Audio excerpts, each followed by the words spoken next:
आपका मेरे क्लास में स्वागत है। कल हम लोग एटमॉस्फेरिक सर्कुलेशन देख रहे थे और उसी में हम लोगों ने बताया था कि जो हमारा वेदर सिस्टम है वो आगे हम लोग पढ़ेंगे, लेकिन उससे पहले हम लोगों को समझना होगा कि हमारा एटमॉस्फेरिक सर्कुलेशन किस तरह से है। तो जैसा कि मैंने बताया था कि ये 3 सेल में होता है और जिसमें हमने बताया था पोलर सेल, फेरल सेल और हेडली सेल। तो मैंने बताया था कि जो है फेरल सेल जो है वो ट्रू सेल नहीं है। तो चलिए इसका एक एनिमेशन वीडियो था जो मैंने आपसे कहा था कल, तो चलिए उसको हम देखते हैं एनिमेशन वीडियो को। तो नॉर्मली होता क्या है कि जैसा कि हमने अभी सोलर रेडिएशन में बताया कि ये इस तरह से सोलर रेडिएशन आपका पड़ता है और ये एरिया जो है ये एरिया में ज़्यादा आपको धूप पड़ता है। लेकिन अर्थ जो है वो सिंपल ये नहीं है कि सीधा एक आप गोला की तरह समझें, चूंकि अर्थ जो है इसका डिफरेंट टोपोग्राफिक स्ट्रक्चर है। लैंड एंड सी का कंट्रास्ट है, यानी कहीं सागर है, कहीं स्थल है, कहीं पहाड़ है, कहीं पठार है, तो सिंपल गोला की तरह बिहेव नहीं करता है। तो अगर ये एक एज्यूम कीजिए, एक मान लीजिए कि ये एक सिंपल गोला होता तो हमारा जो सर्कुलेटरी सिस्टम होता सिर्फ एक सेल का बना होता, एक सेल का बना होता इस तरह से, और तब जो हमारा सिस्टम होता तो ये इक्वेटर पे गर्मी पड़ती और यहां से ठंडा इस तरह से एक ही सेल में रन करता। लेकिन हकीकत में ऐसा नहीं है, क्योंकि हमारा जो अर्थ है उसका स्ट्रक्चर काफी कॉम्प्लेक्स है, जटिल है। तो जटिल होने के कारण ये आपको 3 सेल में असल चलता है, कार्य करता है। तो चूंकि ओशन है एक तरफ आपका लैंड और सी का कंट्रास्ट है, तो इसको आप इस तरह से देखें तो ये हमारा इस तरह से सेल, जैसे कि मैंने बताया ये हेडली सेल है, ये आपका फेरल सेल है, ये पोलर सेल है।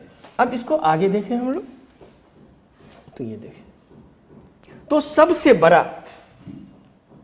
लार्जेस्ट सेल जो है वो हेडली सेल है, जो मैंने आपको बताया था। तो देखिए इस तरह से अब यहां ऊपर जाता है, कंजर्व होके इस तरह से ये सर्कुलेट आपका करेगा, तो ये आपका हेडली सेल होगा। ये तकरीबन जैसे कि मैंने बताया था कि ये अगर आप देखें तो यहाँ से ये पूरा इस तरह से और फिर ये इस तरह से, यानी यहाँ आता है, यहाँ गर्म होता है, यहाँ ऊपर जाता है ट्रोपोस्फीयर में आप समझ लें, या ऊपर तक चला जाता है जो ट्रोपोस्फीयर का बाउंड्री होता है, और वहाँ से फिर ठंडा होकर फिर ये नीचे चला आता है। तो इस तरह ये सर्कुलेट आपका करता है, इस तरह से ये सर्कुलेट करता है। तो अब इसको हम लोग देखें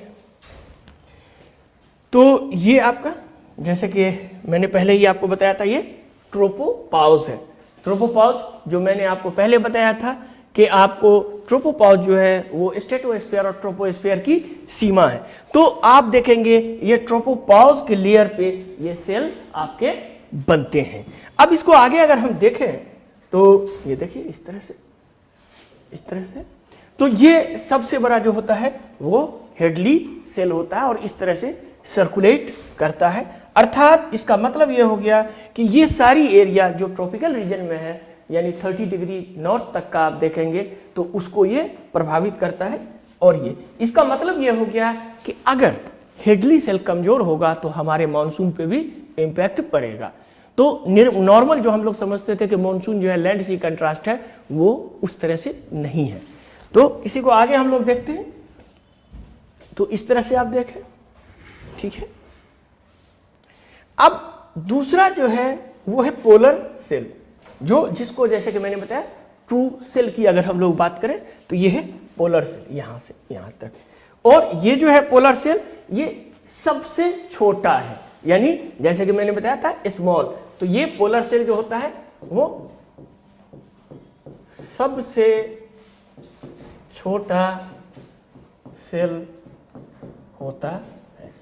आप इसको इस तरह से देख ले तो पोलर सेल सबसे छोटा सेल होता है और वो फिर इस तरह से आप देखेंगे कि सर्कुलेट करता है। अब इसको इस तरह से देखें, ये देखिए इस तरह से सर्कुलेट करेगा आपको, ये इस तरह से,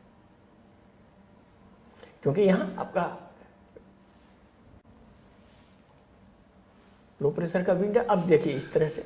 अब तीसरा सेल जो है, या जिसको आप ट्रू सेलर सेल नहीं कह सकते, लेकिन boundary between the polar cell and the Hadley cell, तो इसको कहते हैं हम लोग फेरल सेल कहते हैं, फेरल सेल कहते हैं।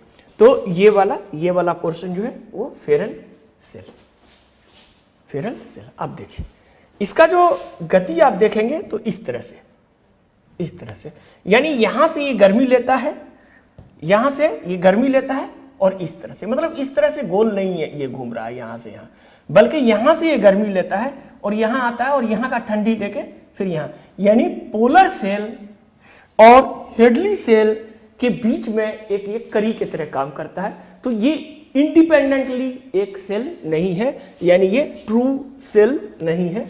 आप सब इसको इस तरह से देखिए एनिमेशन से, तो एनिमेशन से क्लियर होगा। तो इसको अब देखिए, तो ये आपका 3 सेल मॉडल है। ये तीनों सेल जो है ये इस तरह से आपका सर्कुलेशन होता है और जिस रीजन में ये सेल है उस रीजन के वेदर सिस्टम को ये आपको प्रभावित करता है और ये आपको हीट को संचारित करने में, यानी इक्वेटर से ध्रुव पर ले जाने में काम करता है। तो ये है आपका 3 सेल। अब इसी से आप देखिए कि डिफरेंट एरिया का वो मौसम आपको प्रभावित होता है। तो इसी तरह से देखिए डिफरेंट एरिया में आप देखेंगे तो इसी से आपका यहाँ होगा। तो अब देखिए जैसा कि मैंने बताया था, तो ये जो एरिया है ये आपको लो प्रेशर बेल्ट हो जाएगा, ये लो प्रेशर बेल्ट, ये लो प्रेशर बेल्ट। और इक्वेटर के पास 60 के पास ये आपको लो प्रेशर बेल्ट होगा। ठीक इसी तरह अगर हम देखें तो आगे बीच में आप 30 के पास देखेंगे तो ये हाई प्रेशर बेल्ट आएगा। देखिए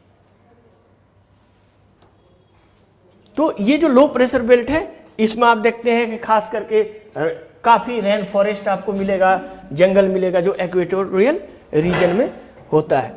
अब ये जो दो मैंने बताया था यहाँ पे, अब देखिए ये आपका जो हो जाएगा हाई प्रेशर बेल्ट, यानी पोल पे 30 डिग्री पे भी high pressure belt, 30 degree north, और ये हाई प्रेशर बेल्ट। तो इस तरह से ये सर्कुलेट कर रहा है, polar cell, Ferrel cell, Hadley cell, और इस तरह से ये डिफरेंट रीजन में। अब ये हाई प्रेशर बेल्ट है तो आप देखिए हाई प्रेशर बेल्ट एरिया में आपको रेगिस्तान मिलेगा, यानी कि मरुस्थल आपको मिलेगा। तो ये आपको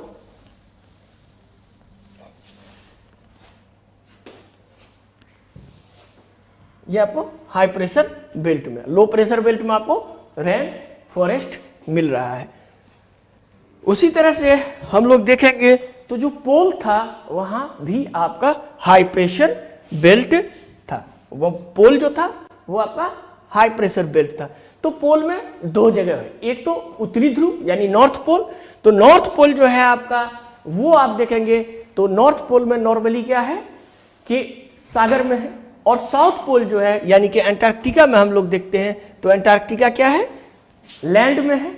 तो इसीलिए सबसे driest place of the earth अगर आपसे पूछा जाए तो वो आपका अंटार्कटिका होगा। ये देखिए इस तरह से, यानी आपसे पूछा जाए कि दुनिया में सबसे शुष्क रेगिस्तान यानी सबसे ड्राई रेगिस्तान कहाँ है, तो आपका आंसर होगा अंटार्कटिका, ये होगा आंसर। तो जब आप क्वेश्चन बनाते हैं तो वहां आपका जो क्वेश्चन का ऑप्शन होता है उसको आपको दिखना पड़ता है, और उस हिसाब से आप देखते हैं कि क्या आंसर है। अगर सहारा रेगिस्तान दिया है आपको, ठीक है, और अंटार्कटिका या आर्कटिक क्षेत्र नहीं दिया है तब आप सहारा रेगिस्तान मारेंगे। लेकिन आपके चॉइस में अगर ये होगा कि आर्कटिक, अंटार्कटिक, सहारा, तब सहारा थर्ड में, नंबर 1 पर अंटार्कटिक है, नंबर 2 पे आर्कटिक, नंबर 3 पे सहारा रेगिस्तान है। ये हम लोग और जो देखेंगे, यानी कि ये तो कोल्ड डिजर्ट है, तो डिजर्ट भी कोल्ड होता है और वार्म होता है। अगर सिर्फ वार्म डिजर्ट के बारे में कहें तब आपको सहारा होगा। तो इस पे हम लोग जब हम लोग जलवायु पढ़ेंगे कि विश्व की कहाँ कहाँ कैसी जलवायु है, तो इस पे हम लोग और विस्तार रूप में चर्चा करेंगे। तो ये आपको ये देखिए कि अंटार्कटिका को क्लासिफाइड एज ए, आप देखिए, ड्राइएस्ट डिजर्ट ओवरऑल, यानी कि सबसे अगर ओवरऑल डिजर्ट में आपको होगा तो वो आपको अंटार्कटिका होगा। तो ये था आपका डिफरेंट डिफरेंट सेल जो मैंने यहाँ बताया था उसका एनिमेशन। अब कल हमने इस पे भी चर्चा किया था आपको कि वायु और वायु धारा, यानी पवन और वायु धारा, यानी जो हॉरिजेंटल चल रहा है उसको हम लोग पवन कह रहे हैं, जो वर्टिकल चल रहा है उसको वायु धारा या एयर करंट कहते हैं। तो अगर हम देखें तो ये पवनें मिलकर, यानी जो वायु धारा है और जो पवन है, ये दोनों मिलकर एक सिस्टम बनाता है हमारे अर्थ पे, और इसमें ये पवनें जो होती है वो अस्थायी रूप से चलती है, यानी परमानेंट विंड कहा जाता है इसको, यानी इस तरह के परिसंचरण का निर्माण करती है। तो ये जो परमानेंट विंड होता है ये सालों भर एक ही पैटर्न में चलता है। तो इसको 3 भागों में बांटा जाता है। एक तो अस्थायी पवन, दूसरा आवर्ती पवन। तो एक तो ये हम देखेंगे कि ईस्टर्ली वेस्टर्ली, ये 3 भाग में बटेगा। तो ये टोटल पवन को हम लोग जो विंड चलता है, एक लोकल विंड भी होता है यानी स्थानीय पवन है, ठीक है। तो ये आपको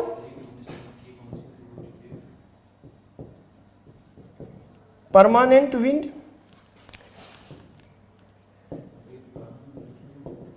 पीरियोडिक विंड और लोकल विंड। तो ये 3 चीज हम लोग अभी चर्चा करेंगे कि सर्कुलेशन में हमारा कि ये कौन कौन से हैं। तो चलिए इन 3 श्रेणियों को देखते हैं कि आखिर ये भूमंडलीय या अस्थायी पवन कौन सा है या आपका। तो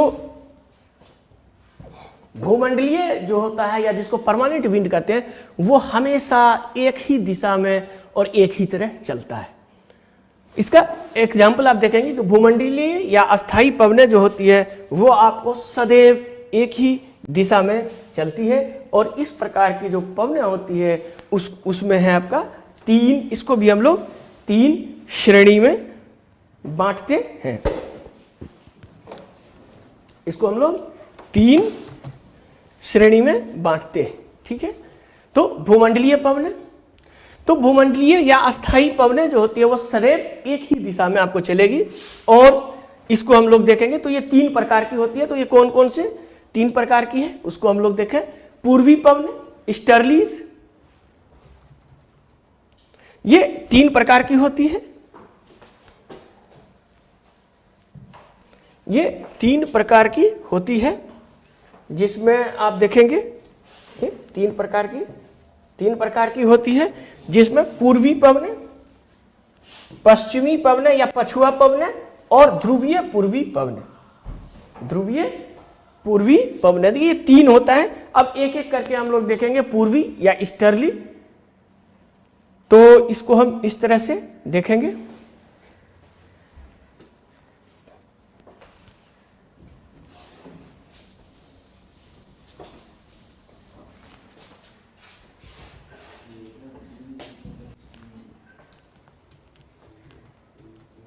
तो अब हम लोग देखेंगे ईस्टर्लीज या पूर्वी पवनें, यानी ये हमेशा आपको 30 डिग्री नॉर्थ और इक्वेटर के बीच में चला करती है।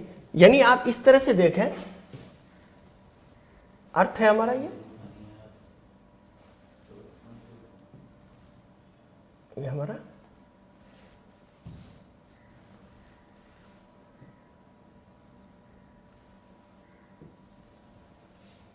ये 0 डिग्री है,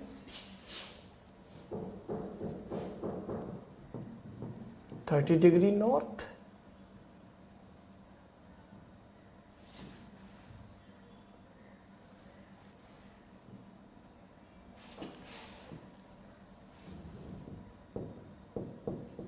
थर्टी डिग्री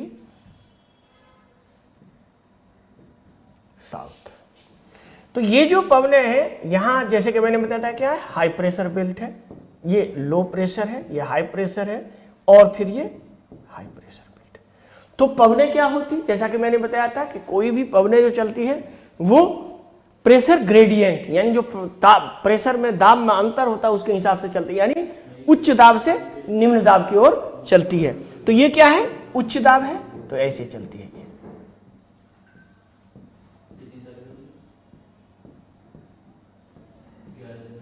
ये वेस्ट है, ये ईस्ट है। तो इसीलिए चूंकि ये पूरब से आती है तो आपको पूरब और उत्तर से आती है तो इसको कहते हैं ईस्टर्ली। ठीक उसी तरह ये पूरब और उत्तर से आती है यानी नॉर्थ और ईस्ट से आती है कहां? उत्तरी ध्रुव में। लेकिन अगर आप दक्षिणी ध्रुव की बात करें तो यहां आपको ईस्ट और साउथ से आएगा। ये देखिए इस तरह से। तो ये आपको दक्षिणी ध्रुव में आपको आ जाएगा साउथ और ईस्ट से। तो ये जो पवनें हैं यही पवन पूर्वी पवनें कहलाती है। पूर्वी या ईस्टर्ली, इसको ईस्टर्ली या पूर्वी पवनें हम लोग कहते हैं। तो इसको अब हम लोग देखेंगे कैसा है। ये देखिए उप उष्णकटिबंधीय, जैसे कि मैंने बताया 30 डिग्री पे जो है क्या वायुदाब के क्षेत्र यानी उच्च वायुदाब का क्षेत्र से विषुवतीय निम्न वायुदाब की ओर चलती है, जिन्हें ट्रेड विंड या पूर्वी पवनें, इसी को ट्रेड विंड भी कहा जाता है। थोड़ा सा आप लोगों को अगर कंफ्यूजन होगा तो अक्सर गाइड में ये दिया जाता है, हम लोग इसको ट्रेड विंड को व्यापारिक पवन भी कहते हैं। लेकिन ट्रेड शब्द जो यहाँ लिया गया वो इंग्लिश का ट्रेड नहीं है, यानी ये व्यापार से संबंधित टर्म नहीं है। यानी व्यापारिक पवन तो हमने उसका हिंदी में ट्रांसलेट कर दिया ट्रेड विंड को, लेकिन ये ट्रेड शब्द जर्मन भाषा से लिया गया है। ये ट्रेड शब्द जो है वो आपको जर्मन भाषा से लिया गया है, जर्मन भाषा से लिया गया है, और जिसका अर्थ होता है पथ यानी मार्ग, रास्ता। तो इसका मतलब व्यापार नहीं होता है, रास्ता होता है, या इसको आप मार्ग कह सकते हैं, मार्ग या पथ कह सकते हैं। तो ये कभी भी आपसे ये पूछा जाए क्या ये ट्रेड विंड में ट्रेड शब्द जो है वो व्यापार से लिया गया, चूंकि इंग्लिश में तो व्यापार होता है ट्रेड का मतलब, लेकिन ये इंग्लिश शब्द नहीं है, ये जर्मन भाषा का शब्द है और जिसका अर्थ होता है पथ या पाथ। तो इसीलिए इसको ट्रेड विंड के नाम से जाना जाता है। तो बेसिकली उस वक्त का जो दौर था, जैसे कि हम लोग जानते हैं, ये देखिए तो ऐसे पवनें चलती है। अब इसी पे पानी जहाज चलती थी उन लोगों की, तो ये पूरब से पश्चिम की ओर ये लोग चलते थे, तो रास्ता का काम करता था, रास्ता बनाने का काम करता था, और उसी से ये लोग व्यापार भी करते थे। तो व्यापार भी है और ट्रेड भी है, लेकिन ये ट्रेड शब्द जो है वो जर्मन भाषा से लिया गया है, और यहाँ आप इंग्लिश वाला ट्रेड ना समझिए। आगे हम लोग देखें तो ये पूर्वी पवनें जो मैंने अभी आपको बताया। अब दूसरा है पछुआ पवनें या वेस्टर्ली। तो 30 डिग्री से लेकर 0 तक जो जा रहा था उसको हम लोगों ने पूर्वी पवनें कहा। अच्छा देखिए, कभी कभी आपसे ये भी कहा जाएगा इन अस्थाई पवनों का हमारे समाज पे क्या इम्पैक्ट होता है, हमारे कल्चर पे क्या इम्पैक्ट होता है। कभी कभी यूपीएससी में इस तरह के क्वेश्चन आते हैं। तो अब देखिए, कभी भी आप इंडिया में सुनते हैं ना पूर्वैया के आगे या पूरब वाली बात करते हैं हम लोग, पछवैया नहीं कहते हैं। तो गाने में, म्यूजिक में, हर जगह पूर्वी हवा का हम लोग बखान करते हैं, क्योंकि हम लोग ट्रॉपिकल में 30 से 0 के बीच में, तो यहाँ अस्थायी रूप से पूर्वी हवाएं चलती है। तो जब पूर्वी हवाएं चलती है तो ये आपका पूर्वी। लेकिन आप देखिए अमेरिका का आप देख लीजिए या यूरोप का आप देख लीजिए, तो वहाँ पछुआ पवन, वैसे भी हम लोग कहते हैं वो वेस्ट का है, तो पछुआ पवन है, तो वहाँ आपको वेस्टर्लीज आता है। और वही पछुआ पवनें आप सिंपल इस तरह से समझिए, जब जाड़े का मौसम, अभी जनवरी का मौसम है, देख रहे हैं, तो आप जब बाहर निकलेंगे तो काफी सर्द हवा जब आएगी तो कहां से आएगी? पश्चिम की तरफ से आएगी। और जब गर्मी का मौसम होता है और गर्मी में देखते हैं तो हवा कहां से आती है? पूरब से आती है, पूर्वा हवा होती है। तो यही यहाँ ये ट्रेड विंड है। जो ट्रेड विंड है वो आपको, अब दूसरा जो है आपका, वो आपका वेस्टर्लीज है, या जिसको पश्चिमी पवनें या पछुआ पवनें या वेस्टर्लीज कहा जाता है। इसको इस तरह से आप समझें यहाँ पे कि वेस्टर्लीज कैसे है। तो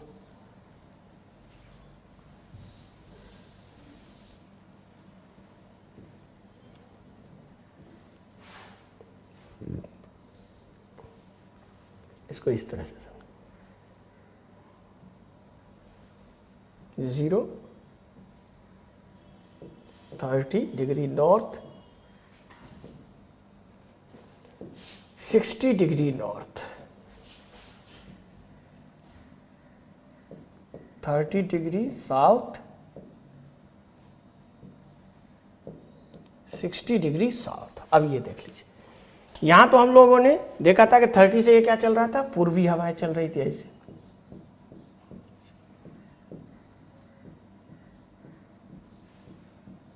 ये क्या था, पूर्वी हवा।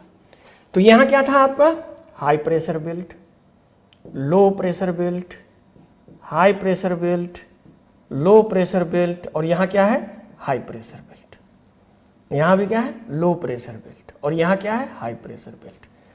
तो अब क्या होगा कि फिर जैसा कि मैंने बताया कि जो पवनें होती है वो क्या होती है, लो प्रेशर से या हाई प्रेशर से लो प्रेशर की तरफ जाती है, यानी उच्च दाब से निम्न दाब की ओर जाती है। तो यहां देखिए, अब यहां क्या होता है, ये ऐसे आपका जाएगा, ऐसे जाएगा, ऐसे। ठीक इसी तरह से यहां क्या होगा,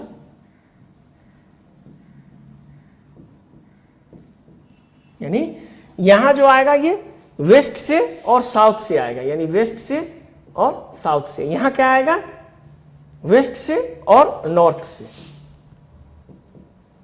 दक्षिणी ध्रुव में वेस्ट से और नॉर्थ से पछुआ पवनें चलेगी, और उत्तरी ध्रुव में क्या होगा, वेस्ट से और आपको साउथ से चलेगा। तो इस तरह से ये पछुआ पवनें।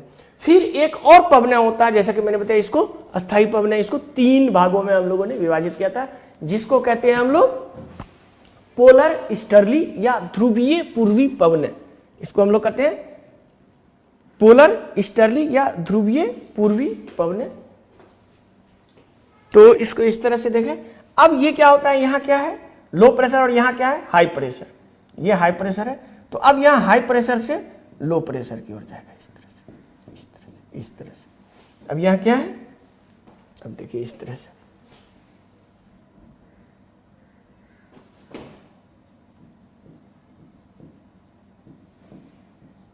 यानी हाई प्रेशर से लो प्रेशर। तो ये पोलर ईस्टर्ली, ये आपको वेस्टर्ली, और ये आपको ईस्टर्ली।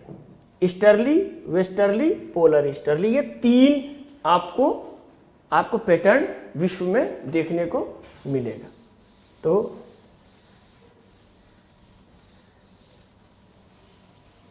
ये पश्चिमी या पछुआ पवनों का जो हमने उल्लेख किया वो ये है।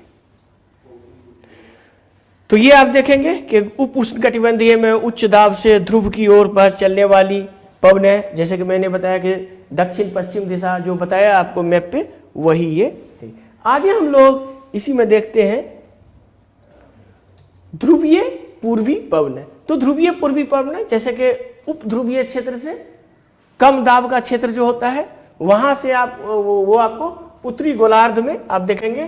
तो ये ध्रुवीय क्षेत्र से पूर्वी पवनें उप ध्रुवीय, ध्रुव में हाई प्रेशर है और उप ध्रुव में लो प्रेशर है, तो कम दाब की ओर चलती है। और यही आपको उत्तरी गोलार्ध में इसकी दिशा, जैसे कि मैंने बताया, उत्तर पूर्व की ओर होती है, जैसे कि ईस्टर्ली में मैंने बताया, और दक्षिणी गोलार्ध में दक्षिण पूर्व की ओर होती है। तो ये 3 आपका अस्थाई पवनें हैं, ये आपके 3 अस्थाई पवनें।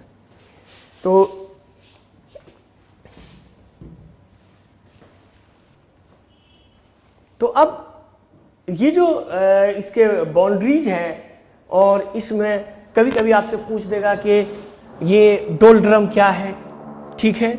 आपसे कभी पूछ देगा कि ट्रेड विंड या ईस्टर्ली तो कौन से डिग्री के बीच में है, उसकी खासियत क्या है, कैरेक्टरिस्टिक जिसको कहते हैं, खासियत क्या है। तो इसको हम लोग एक चार्ट के रूप में यहाँ बताएंगे आपको, ताकि आपको बहुत ही इजी तरीके से समझ में आ जाए। तो ये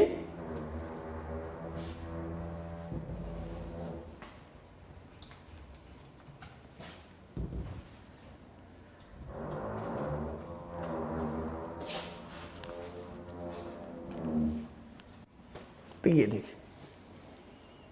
तो ये डिफरेंट रीजन था, और इसको हम यहाँ से कोशिश करेंगे इसको पूरा तो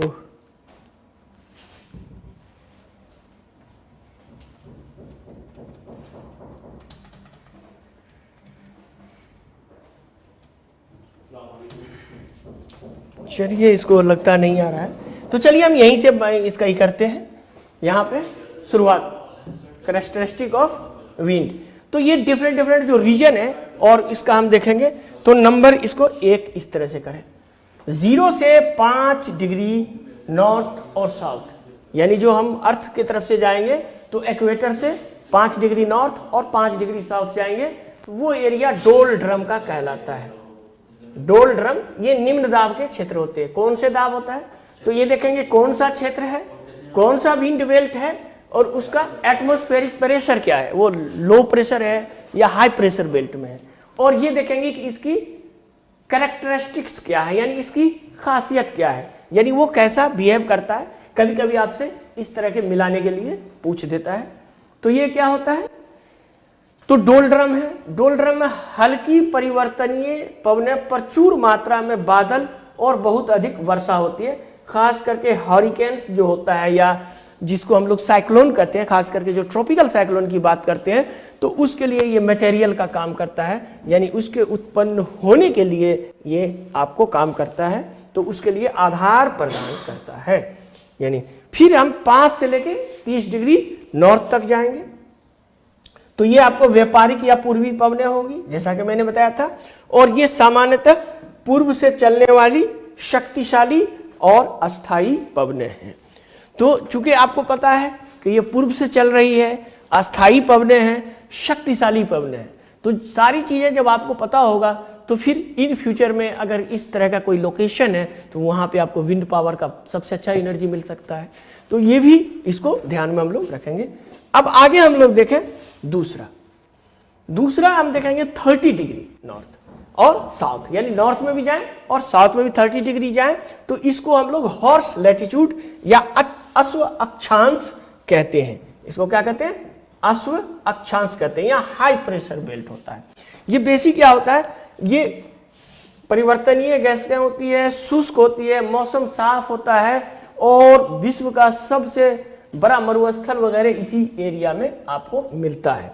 हॉर्स लैटिट्यूड इसलिए कहते हैं क्योंकि यहाँ हाई प्रेशर बेल्ट है और जब आप जाएंगे तो यहाँ लगभग आपको कोई भी पवनें नहीं मिलेगी, एकदम शांत क्षेत्र मिलेगा। तो जब नॉर्मली लोग जहाज लेके जाते थे और 30 डिग्री से जैसे ऐसे जा रहे हैं और फिर यहाँ आ गए खुदा न खास्ता, तो इस एरिया में जब आते थे तो वो जहाज कई दिनों तक रुका होता था। और पहले घोड़े के व्यापार करते थे लोग, तो क्या करते थे कि जहाज को हल्का करने के लिए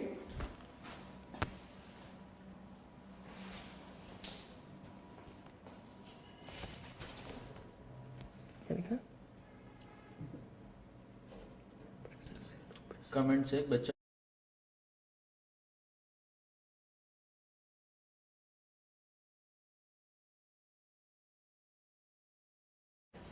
तो कल ही मैंने आपको बताया था कि हाई प्रेशर से लो प्रेशर की तरफ क्यों चलती हैं ये पवनें, ठीक है। तो इसको हम इस तरह से, ये नोटपैड पे आपको हम बता रहे हैं, तो वैसे आप यहां भी इस तरह से इसको समझ सकते हैं कि जैसा कि मैंने बताया था, टेम्परेचर भी आपको पढ़ाया था और कल वायुदाब पढ़ाया।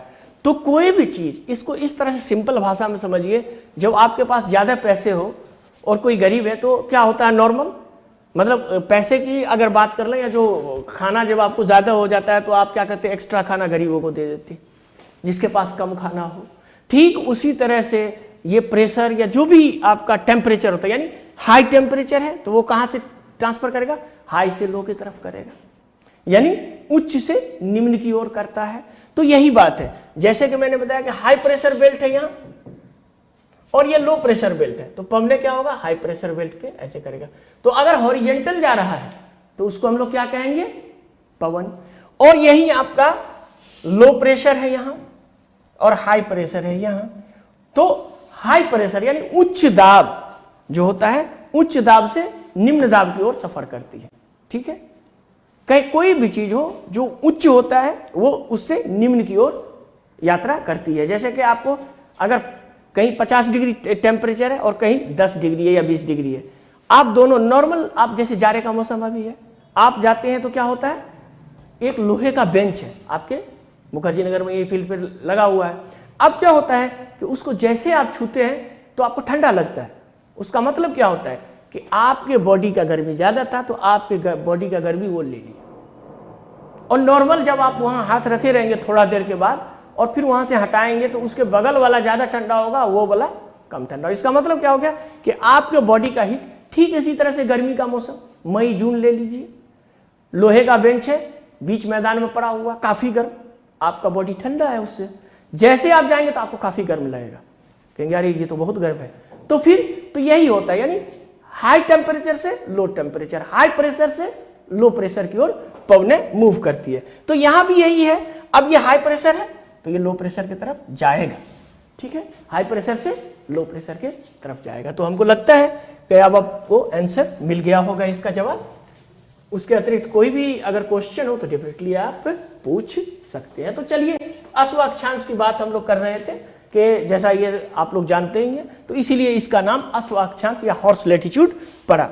अब 30 से 60 डिग्री नॉर्थ की तरफ जब हम लोग जाएंगे, 30 से 60 डिग्री नॉर्थ, तो ये आपको पछुआ पवनें कहलाती है, यानी वेस्टर्ली। ये सामान्यतः पश्चिम से पवनें चलती है और तूफान लाती है, जो आपको यूएस और यूरोप के मौसम को प्रभावित करती है। खास करके अभी जो हम लोगों का है, जो हम लोग देखते हैं कि दिल्ली में बारिश हो रही है और ये सारी चीज़ें हो रही है, इसमें सबसे बड़ा रोल ये वेस्टर्ली का है, पछुआ पवने का है। हम देखते हैं कि जैसे जैसे मौसम चेंज होता है तो उसके थोड़े लैटिट्यूड में भी डिफरेंस होता है। जैसे आप ये मैंने यहाँ लिखा 30 डिग्री नॉर्थ और 60 के साउथ, लेकिन जैसे आप एक्वेटर लिखते हैं 0, ITCZ इंटर ट्रॉपिकल कंजर्वेंस जोन होता है, वो आपको हमेशा 0 पे नहीं होगा, वो वेरी भी करता है, गर्मी में अलग होगा और ठंडी में अलग अलग होगा। तो ये सारी चीजें आपको होती है। तो ये आपको अमेरिका और यूरोप में जो वेदर सिस्टम होता है, जो मौसम होता है, वो आपको पछुआ पवनों से प्रभावित होता है। ट्रॉपिकल क्षेत्र का जो वेदर सिस्टम होता है, इंडिया या जो इस रीजन में पड़ने वाले क्षेत्र हैं, उन क्षेत्रों का जो होता है वो आपको किससे प्रभावित होता है? ईस्टर्ली से। तो ये आपका हो गया ईस्टर्ली और वेस्टर्ली। अब 60 तक हम लोग आ गए। अब इसके बाद हम लोग देखेंगे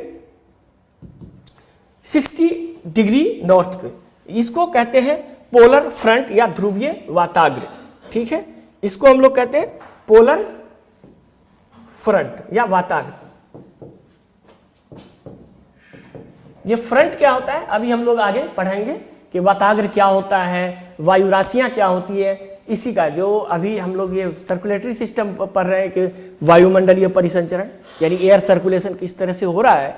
तो इसके बाद हम लोग देखेंगे कि हमारा वेदर सिस्टम किस तरह से काम करता है। तो उसमें ये जो है फ्रंट, आपका वेदर फ्रंट, ये काफ़ी महत्वपूर्ण रोल अदा करता है। नॉर्मल जो हम लोग का ट्रॉपिकल रीजन है उसमें तो सीधा संवहनीय वर्षा होती है, लेकिन अब यूके में किस तरह से वर्षा होती है और जो अमेरिका में 30 डिग्री से ऊपर के क्षेत्र है वहाँ किस तरह से वर्षा होती है, तो वहाँ जो वर्षा होती है वो आपको फ्रंटियल सिस्टम से होती है। तो यही ध्रुवीय वाताग्र, तो इसमें वर्ष भर तूफानी और मेघ आच्छादित आपको मौसम रहता है, देखेंगे। उसी तरह से 60 और 90 पे जाएंगे। 60 और 90 के में तो ध्रुवीय पोलर ईस्टर्ली जो बताया, जो सामान्यतः पूर्व से चलने वाली शुष्क और ठंडी पवनें होती है। तो ये आपका हो गया। उसी तरह से जब हम पोल पे जाएंगे तो आपको उच्च दाब मिलेगा, यानी 90 डिग्री नॉर्थ जाए या 90 डिग्री आप साउथ जाएं तो ध्रुवीय उच्च दाब के क्षेत्र मिलेंगे, ध्रुवीय उच्च दाब के क्षेत्र मिलेंगे। और ये जो होता है वो परिवर्तनीय पवनें एवं साफ आकाश होता है, ठंडा तापमान होता है, न्यूनतम वर्षा होती है और शीत मरुस्थल। तो ये सारी चीजें हैं। तो इस तरह से क्वेश्चन किस तरह से इस पे बनता है यूपीएससी का, इस तरह से समझें आप। यूपीएससी में कैसे क्वेश्चन आपसे पूछेगा कि निम्नलिखित कथनों पे विचार करें।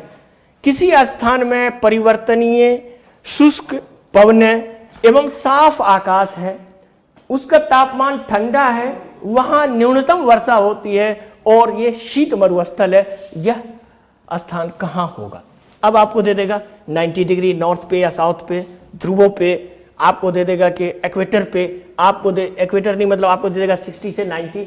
तो इस तरह से आपका वहां चॉइस दे सकता है, इस तरह से करके। तो ये आप हमेशा ध्यान रखें। तो अब ये था हमारा परमानेंट विंड की बात हम लोग कर रहे थे। अब हम लोग देखेंगे आपका आवर्ती पवनें या पीरियोडिक विंड। तो इसको हम लोग देखें, आवर्ती पवनें या पीरियोडिक विंड।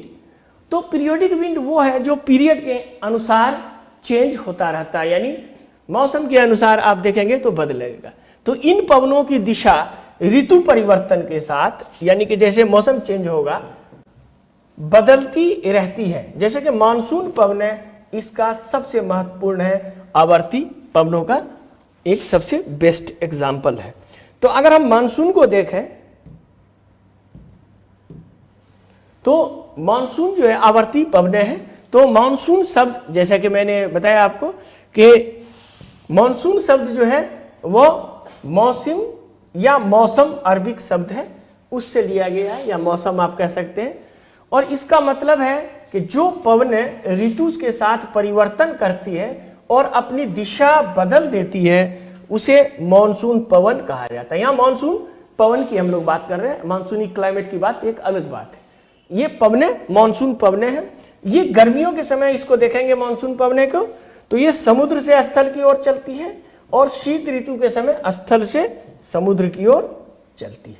ठीक है, तो गर्मी में हम लोग देखते हैं, गर्मी में इंडिया इस तरह से देखते हैं मानसून, तो कैसे आती है, इस तरह से आती है, यानी समुद्र से स्थल की ओर जाती है। लेकिन ठंडी में क्या होता है, आप देखेंगे इस तरह से लौटते मानसून, ऐसे होता है। तो मानसून के बारे में और विस्तृत और अच्छे तरह से हम लोग पढ़ेंगे इंडियन ज्योग्राफी में, क्योंकि वो इंडिया के लिए एक विशेष है, क्योंकि उससे भारत पे बहुत ही प्रभाव होता है आपको, तो वो आप देख सकते हैं। तो अब हम लोग मानसून वाला देखेंगे। तो ये जो इसका मानसून का प्रभावित क्षेत्र है, आप देखेंगे तो मानसून जो है, तो आप देखेंगे तो इसमें प्रमुख, जैसे कि मैंने बताया, इंडिया है, उसी के साथ पाकिस्तान, बांग्लादेश, श्रीलंका, अरब सागर, बंगाल की खाड़ी, दक्षिण पूर्व एशिया, उत्तरी ऑस्ट्रेलिया और चीन, जापान, ये पूरा एरिया आपको मानसून प्रभावित क्षेत्रों में, यानी मानसून के क्षेत्रों में। क्लाइमेट पे हम लोग जब बात करेंगे तो इस पे हम चर्चा करेंगे। अब हमारा है स्थानीय पवन। स्थानीय पवन कि जो हमारा लोकल विंड होता है वो किसे कहते हैं? तो स्थानीय पवन सामान्यतः छोटे क्षेत्र को प्रभावित करता है। स्थानीय पवन जो है वो छोटे क्षेत्र को प्रभावित करता है सामान्यतः, और ये क्षेत्र क्षोभ मंडल के निम्न भाग तक ही सीमित होती है। अभी तक जो भी हमने पवन देखा था वो आपको 15 किलोमीटर ऊंचाई तक जा रहा था, या 12 किलोमीटर ऊंचाई तक जा रहा था, यानी कि क्षोभ मंडल की सीमा पे, यानी ट्रोपोपाउस तक। जब मैंने अभी दिखाया था आपको मैप, तो उसमें आपको ट्रोपोपाउस तक था। लेकिन यहाँ क्या है, यहाँ जो लोकल विंड चलता है वो, अगर आपका ये ट्रोपोपाउस है 15 किलोमीटर, तो वो यहीं तक रहता है, नीचे लेवल पर ही रहता है वो, यानी ज्यादा ऊंचाई पर वो नहीं आपको जाता है। तो ये है आपका स्थानीय पवन। स्थानीय पवन में जो प्रमुख है वो है आपको स्थलीय समीर और समुद्री समीर। इसको हम लोग देखें, जिसको इंग्लिश में कहते हैं सी ब्रिज एंड लैंड ब्रिज। इसको सी लैंड एंड सी ब्रिज, यानी समुद्रीय समीर एवं स्थलीय समीर। तो होता क्या है कि समुद्रीय समीर एवं ये समुद्र के तट पे होता है, या फिर कोई बड़ा झील है तो उसके आसपास इस तरह की चलती है। यह जो होता है ये दैनिक चक्र होता है, यानी लोकल लेवल पे चलता है, सुबह में और शाम में, इस तरह से दैनिक चक्र होता है और अलग अलग ठंडा करता है। गर्म होने के कारण आप देखेंगे तो उच्च एवं निम्न दाब के क्षेत्र उत्पन्न होते हैं, और इससे ये पवनें चला करती है, और इसी तरह से इसको आपको समुद्री समीर, जो समुद्र की तरफ से चलती है। ठीक उसी तरह स्थलीय समीर दोपहर के बाद से चलने लगती है, तो ये इसको और दोपहर के बाद इसकी तीव्रता अधिक होती है। तो इसको हम इस तरह से मैप पे देखेंगे तो बहुत ही आपको क्लियर हो जाएगा। ये देख लीजिए, ये आप देख लें तो इस तरह से आपको दिखाई देगा।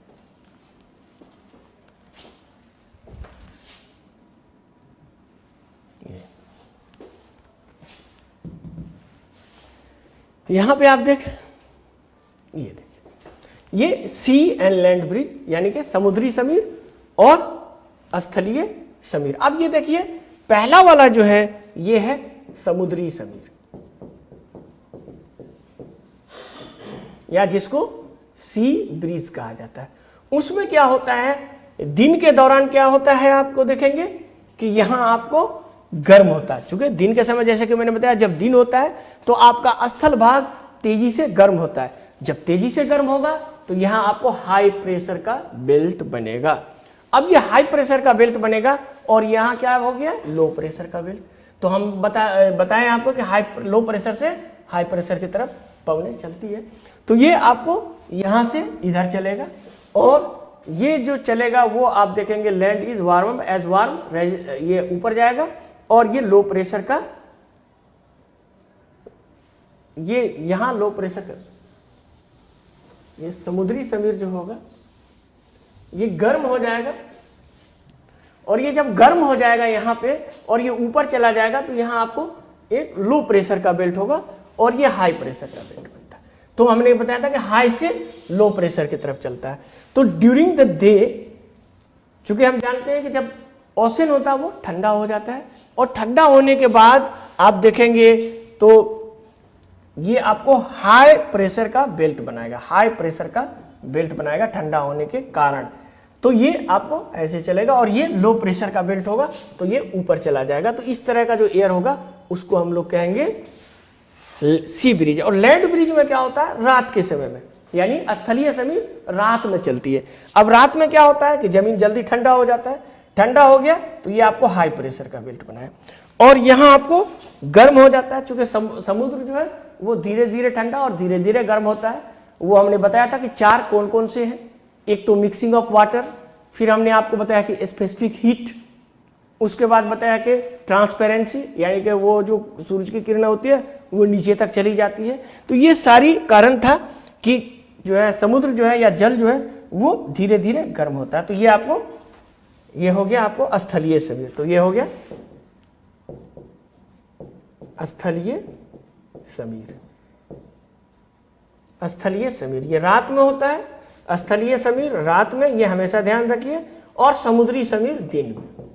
यानी आप समुद्र के किनारे जाएंगे दिन में तो काफी अच्छा हवा आपको महसूस होगा। जैसे कि मैंने बताया दोपहर के बाद काफी तेजी से हवा चलने लगता है 2 बजे के बाद। जैसा कि मैंने बताया था कि 2 बजे तक वो गर्म होता है, 12 बजे तक गर्म हो जाता है, 2 बजे के बाद धीरे धीरे चलने लगता है 12 बजे के बाद, लेकिन 2 बजे सबसे ज़्यादा चलता है। तो ये आपको ये मिलेगा आपको सर्कुलेटर से, ये आपको मिलेगा। तो ये आपको समुद्री समीर और स्थलीय समीर। अब हम लोग देखेंगे घाटी एवं पर्वतीय समीर। ये भी अक्सर पहाड़ी एरिया में, घाटी में इस तरह के आपको लोकल विंड या जिसको कहते हैं स्थानीय पवने मिलेगा। तो ये जो स्थानीय पवने मिलेगा आपको, जिसको कहते हैं माउंटेन ब्रिज, ये होता है माउंटेन ब्रिज और ये होता है फिर वैली ब्रिज। यानी 2 अलग अलग तरीके से होता है।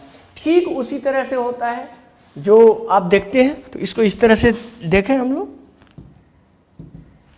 इस तरह से देखें कि दिन में हम लोग जानते हैं घाटी की तुलना में सूर्य पर्वत के ढलानों को तेजी से गर्म करता है, जिसके परिणाम स्वरूप जो घाटी का होता है पवन पहाड़ के ढलानों की ओर बहती है। ठीक है, और इसको कहेंगे हम लोग कि वैली ब्रिज। ठीक उसी के बाद अगर हम दूसरा देखें तो ये रात में ठीक उसका उल्टा होता है। पर्वत के ठंडा होने के कारण पवन जो है वो घाटी की ओर बहती है। तो इसको आप इस तरह से देखें, इस तरह से आप देखें तो घाटी एवं पर्वतीय समीर को क्रमशः एनाबेटिक, ऐसा देखें,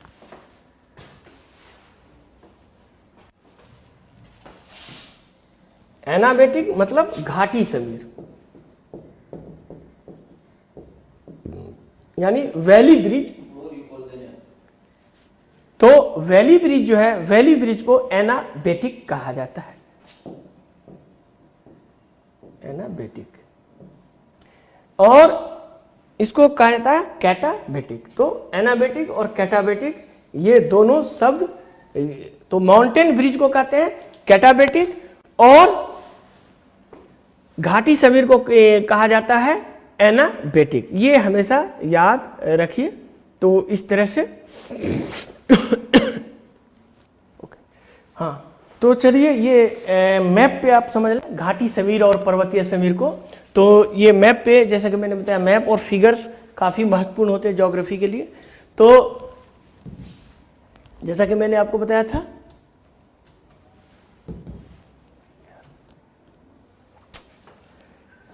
तो इसको इस तरह से समझें कि अब देखें इसको इस तरह से, दिन के समय क्या होता है, सूर्य से गर्मी आती है तो इस पे ज़्यादा गर्मी पड़ती है, इसमें रेडिएशन होता है, उसकी अपेक्षा घाटी में कम गर्मी होती है। तो यहाँ ज़्यादा गर्म होने के कारण क्या होता है, हवा तेजी से जाता है, तो यहाँ फिर लो प्रेशर का बेल्ट बन जाता है और ये आपका हाई प्रेशर का बेल्ट होता है। तो अब क्या होता है, ये हाई प्रेशर से लो प्रेशर के तरफ जाता है, तो ये वैली ब्रिज कहलाता है या घाटी समीर इसको बोलते हैं, घाटी समीर। तो घाटी समीर कब होगा, आपको दिन में होगा। उसी तरह से समुद्री समीर कब होगा, दिन में होगा। स्थलीय समीर कब होगा, रात में होगा।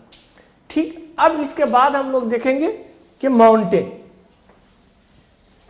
में ठीक रात के समय में इसका ठीक अपोजिट हो जाता है। ये दिन के समय में होता है, रात के समय में ठीक इसका अपोजिट हो जाता है। तो ये देखिए रात के समय में ये इस तरह का अपोजिट होता है कि यानी पहाड़ का ये पत्थर रहता है, रॉक रहता है, ये जल्दी ठंडा हो जाता है, तो यहाँ हाई प्रेशर का बेल्ट होता है और घाटी धीरे से ठंडा होता है, तो यहाँ आपका लो प्रेशर का बेल्ट होता है। तो लो प्रेशर का बेल्ट से हॉट, तो ऐसे आपको यानी घाटी में कोई लोग होगा तो उसको लगेगा कि पहाड़ की तरफ से हवा तेजी से आ रहा है, तो इसीलिए इसको माउंटेन ब्रिज कहा जाता है। ये रात के समय आपको होगा, तो इसको कहते हैं पर्वतीय ब्रिज, पर्वतीय समीर, पर्वतीय समीर। तो इसको पर्वतीय समीर के रूप में जाना जाता है। तो ये घाटी ब्रिज, उसके अतिरिक्त और बहुत सारे लोकल विंड आपको नजर आते हैं, जैसे कि गर्म पवनें होती है। तो गर्म पवनें जैसे कि लू वगैरह है हम लोगों की तरफ चलती है, तो उसमें लू है, फोन, चिनूक, ये सारी पवनें हैं जो स्थानीय लेवल पे चलती है। तो इसमें है आपका लू, फोन, चिनूक, ये महत्वपूर्ण है, जो वैसे तो बहुत सारे हैं। तो जिसमें लू जो है अपने भारत में चलने वाली है, ये अति गर्म हवा होती है, ये शुष्क पवनें, ये मई और जून के बीच में, जब मई और जून में काफ़ी गर्मी होती है, तो भारत और पाकिस्तान के उत्तरी मैदानों में, ये जो हमारा इंडो गंगेटिक बेल्ट है इंडिया पाकिस्तान के बीच में, उसमें ये उत्तरी मैदानों पे ये चलती है। इसकी दिशा जो है पश्चिम से पूर्व की ओर होती है और इन्हें आमतौर पर दोपहर के समय अनुभव किया जाता है और इसका टेम्परेचर काफ़ी हाई होता है। जैसे कि लोग आप सुनते होंगे कि नॉर्थ इंडिया के लोग में कि लू लग जाता है, लू लग गया और फिर वो हीट वेव होता है के हिसाब से समझिए। तो इसकी जो टेम्परेचर इसका होता है काफ़ी गर्म होता है, यानी ये 45 से 50 के बीच में होता है, 45 से 50, यानी 40 से तो ऊपर ही होगा और ये आपको होगा। तो ये आपको लू, ये काफ़ी गर्म हवाएं हैं। उसके बाद दूसरा हम देखेंगे इसी में कि फोहन, और फिर देखेंगे चिनूक के बारे में। ठीक है, तो ये फोहन शक्तिशाली धूल भरा होता है और ये भी स्थानीय हवा है। ये बेसिकली आल्प्स पर्वत श्रृंखला के, जो हमारा यूरोप का आल्प्स पर्वत है, उस श्रृंखला के निचले हिस्से में विकसित होता है। इसी को अगर हम आगे देखें तो इसका तापमान आप देखेंगे तो 15 से 20 डिग्री सेल्सियस होता है, लेकिन वहाँ के लिए आल्प्स जैसा ठंडे जगह के लिए 15 से 20 डिग्री टेम्परेचर काफ़ी होता है, गर्म होता है। उस हिसाब से आप देखें तो। और दूसरा है चिनूक भी जो है वो गर्म हवा है और शुष्क स्थानीय पवन है जिसका नाम चिनूक है। ये बेसिकली अमेरिका यानी यूएसए और कनाडा के रॉकी पर्वत के ढलानों पर पाया जाता है।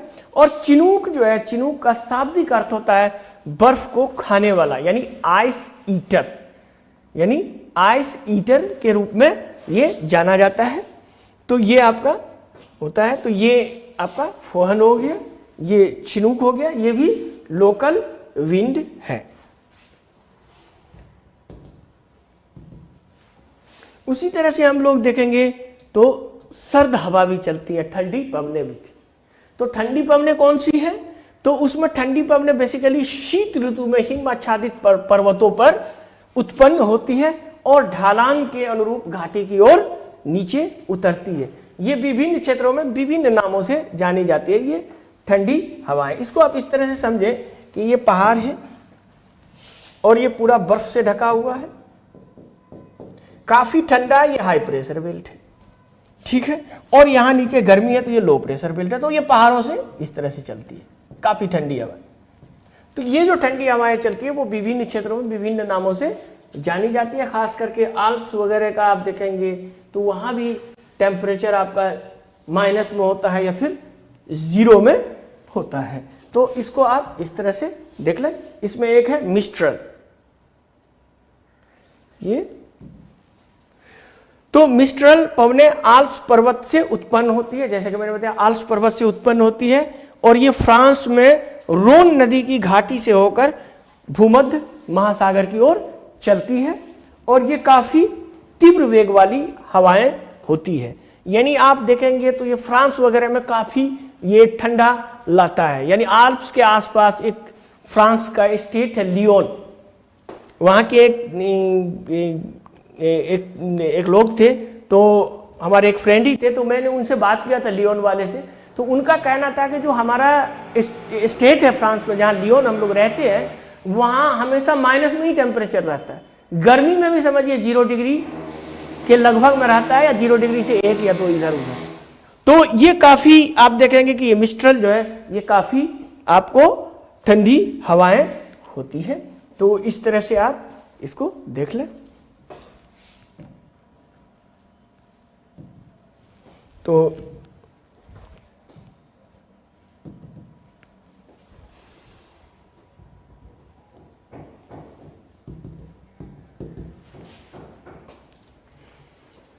इस तरह से ये मिस्ट्रल था हमारा। और ये हॉट विंड, कभी कभी आप देखते हैं तो थोड़ा सा एक लोकल विंड में भी कभी कभी आपको अर्बन एरिया में कुछ एक अलग टाइप के विंड मिलते हैं। और खास करके ये जो अर्बन खास करके होता है एरिया, इसमें जैसे कि कोई अर्बन एरिया है,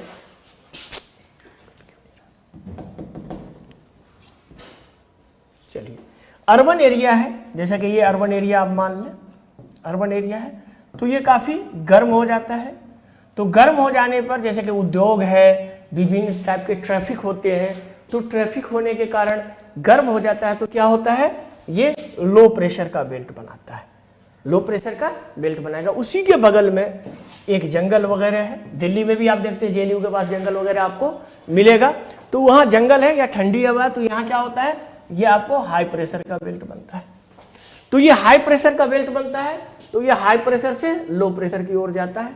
और यहाँ लो प्रेशर में काफ़ी गर्म है, और ये गर्म होगा तो फिर क्या होगा कि इसके बाद यहाँ भी आपका हाई प्रेशर था, तो ये ऊपर चला जाएगा इससे, फिर ऊपर जाके क्या होगा, ठंडा हो जाएगा, और ठंडा होकर फिर ऐसे जाएगा। तो ये इस तरह से, तो इस तरह की प्रक्रिया जो होती है बड़े बड़े शहरों में, जैसे कि दिल्ली हो गया या मुंबई हो गया, जो बड़े बड़े औद्योगिक शहर होते हैं, तो इस तरह का जो हीट ट्रांसफर होता है, यहाँ का जो गर्मी है, इस तरह से ये चक्र बनाता है, इसको कहते हैं अर्बन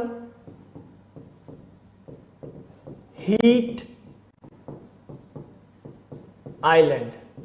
तो अर्बन हीट आइलैंड बड़े बड़े क्षेत्रों में आपको मिलते हैं। तो ये था आपका urban heat island.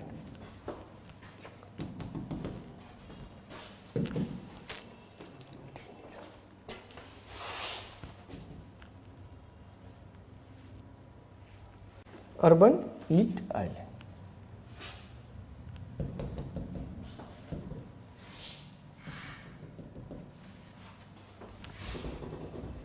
Urban heat island. तो ये आपका जितने भी लोकल विंड्स थे इसके बारे में हमने आपको नॉर्मल बता दिया।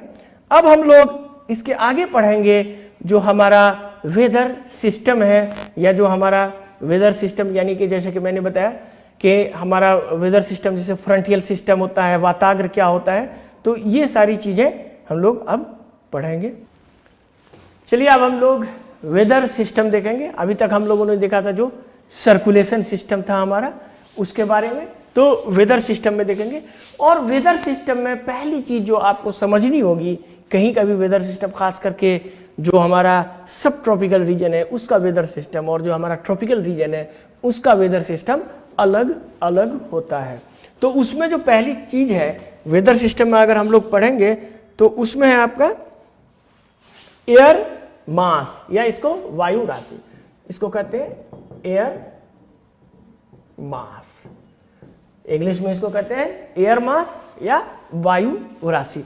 तो वायु राशि क्या होता है कि ये बेसिकली तापमान और आर्द्रता से संबंधित विशिष्ट विशेषताओं वाली वायु को वायु राशि कहा जाता है। इसका मतलब ये हो गया कि सपोज कीजिए ये वायु राशि इतनी बड़ी है और इसका टेम्परेचर 30 डिग्री है और इसमें ह्यूमिडिटी सपोज कीजिए कि इसका 60% है। तो ये 60% इसकी ह्यूमिडिटी है, 30 डिग्री टेम्परेचर है, और ये अगर कहीं सागर पे है तो उसका एक अलग, और फिर स्थल पे है तो वो अलग। तो ये वायु राशि जो होती है ये नॉर्मल आर्द्रता और टेम्परेचर से आपको संबंधित होती है। तो अगर हम वायु राशि को परिभाषित करें कि आखिर वायु राशि किसको कहते हैं, तो हम इस तरह से लिख सकते हैं कि वायु का वो बृहत भाग, यानी बड़ा भाग, ऐसा नहीं कि हम वायु का इतना छोटा भाग ले लें, बड़ा भाग, जिसमें तापमान एवं आर्द्रता संबंधित क्षैतिज भिन्नताएं बहुत कम पाई जाती हैं, तो उसको हम कहते हैं वायु राशि। यानी वायु का एक बृहत भाग जिसमें टेम्परेचर और ह्यूमिडिटी में डिफरेंस बहुत कम पाया जाएगा, लगभग एक समान ही होगा और कई दूर एरिया का ये वायु राशि होगा। तो पृथ्वी के सतह पर ये वायु राशि, जैसे कि मैंने बताया कितना बृहत, तो हजारों वर्ग मील में फैला हो सकता है या हजारों किलोमीटर के बीच में आपको फैला हुआ होता है। और ये आपको, ये तो एक हजारों किलोमीटर के दूर तक फैला होगा और इसकी ऊंचाई भी होगी कई मील ऊंचा या कई किलोमीटर ऊंचा ये हो सकता है। और यह कहाँ उत्पन्न होगा, तो एक स्रोत क्षेत्र पे उत्पन्न होगा। जैसे कि अगर ये वायु राशि है, ये आपका एक वायु राशि है एयर मास, तो ये कहां, इस तरह से आप समझ लीजिए ये लैंड है और ये सागर है, सी है, ठीक है। तो इसको आप इस तरह से, तो ये सी है, तो ये जो लैंड मास है ये आपके स्थल स्रोत पे हुआ है तो ये कॉन्टिनेंटल कहलाएगा, स्मॉल सी। और ये आपको सागर क्षेत्र पे हुआ तो इसकी कुछ अलग क्वालिटी होगी, ये तो ये इसको एम कहते हैं, मैरीटाइम। तो दो स्रोत क्षेत्र होते हैं मुख्यतः, एक तो आपका सागर पे हो सकता है, एक आपका स्थल पे। चूंकि हमारा पृथ्वी जो है वो जानते हैं कि वो सिर्फ 71% जो है वो आपका वाटर है और तकरीबन 29% लैंड है। तो लैंड पे होता है और स्रोत क्षेत्र, तो वहां का मान लिया लैंड पे होगा तो वहां की जो वायु राशि होगी वो शुष्क होगी, क्योंकि वहां उसकी आर्द्रता कम होगी। लेकिन अगर वही सी पे होता है या समुद्र या सागर में होगा तो उसकी आर्द्रता यानी उसमें ह्यूमिडिटी ज्यादा होगी, ठीक है। तो इसी आधार पे वायु राशि को स्रोत के आधार पे सामान्यतः दो भागों में हम बांटते हैं, वो इस तरह से। वायु राशि को स्रोत के आधार पे हम दो भागों में बांटते हैं। नंबर एक, जैसा कि मैंने बताया था, महाद्वीपीय या जिसको कहते हैं कॉन्टिनेंटल। तो कॉन्टिनेंटल जो होता है उसको सी के रूप में, यानी ये सी जो लिया गया है वो आपको, ये सी जो लिया गया है वो आपको कॉन्टिनेंटल से ये सी लिया गया है। और दूसरा जो होता है उसको कहते हैं महासागरीय या एम उसको कहते हैं, तो वो है मैरीटाइम। तो ये क्या होता है, मेरी टाइम से m आपका लिया गया है m। तो ये दो आपका होता है ये इस बॉल में। तो एक तो जो होगा वो स्रोत आपका कहाँ होगा, तो दो आधारों पे इसका वर्गीकरण, एक तो स्रोत के आधार पे कि सागर में हुआ या लैंड पे हुआ, दूसरा वर्गीकरण जो होता है अक्षांश के आधार पे। अक्षांश के आधार पे भी हम वायु राशि को विभाजित करते हैं। तो चलिए देखते हैं अक्षांश के आधार पे कैसे विभाजित किया जाता है। तो अक्षांश के आधार पे होता है कि पहला इक्वेटर से शुरू करते हैं हम लोग।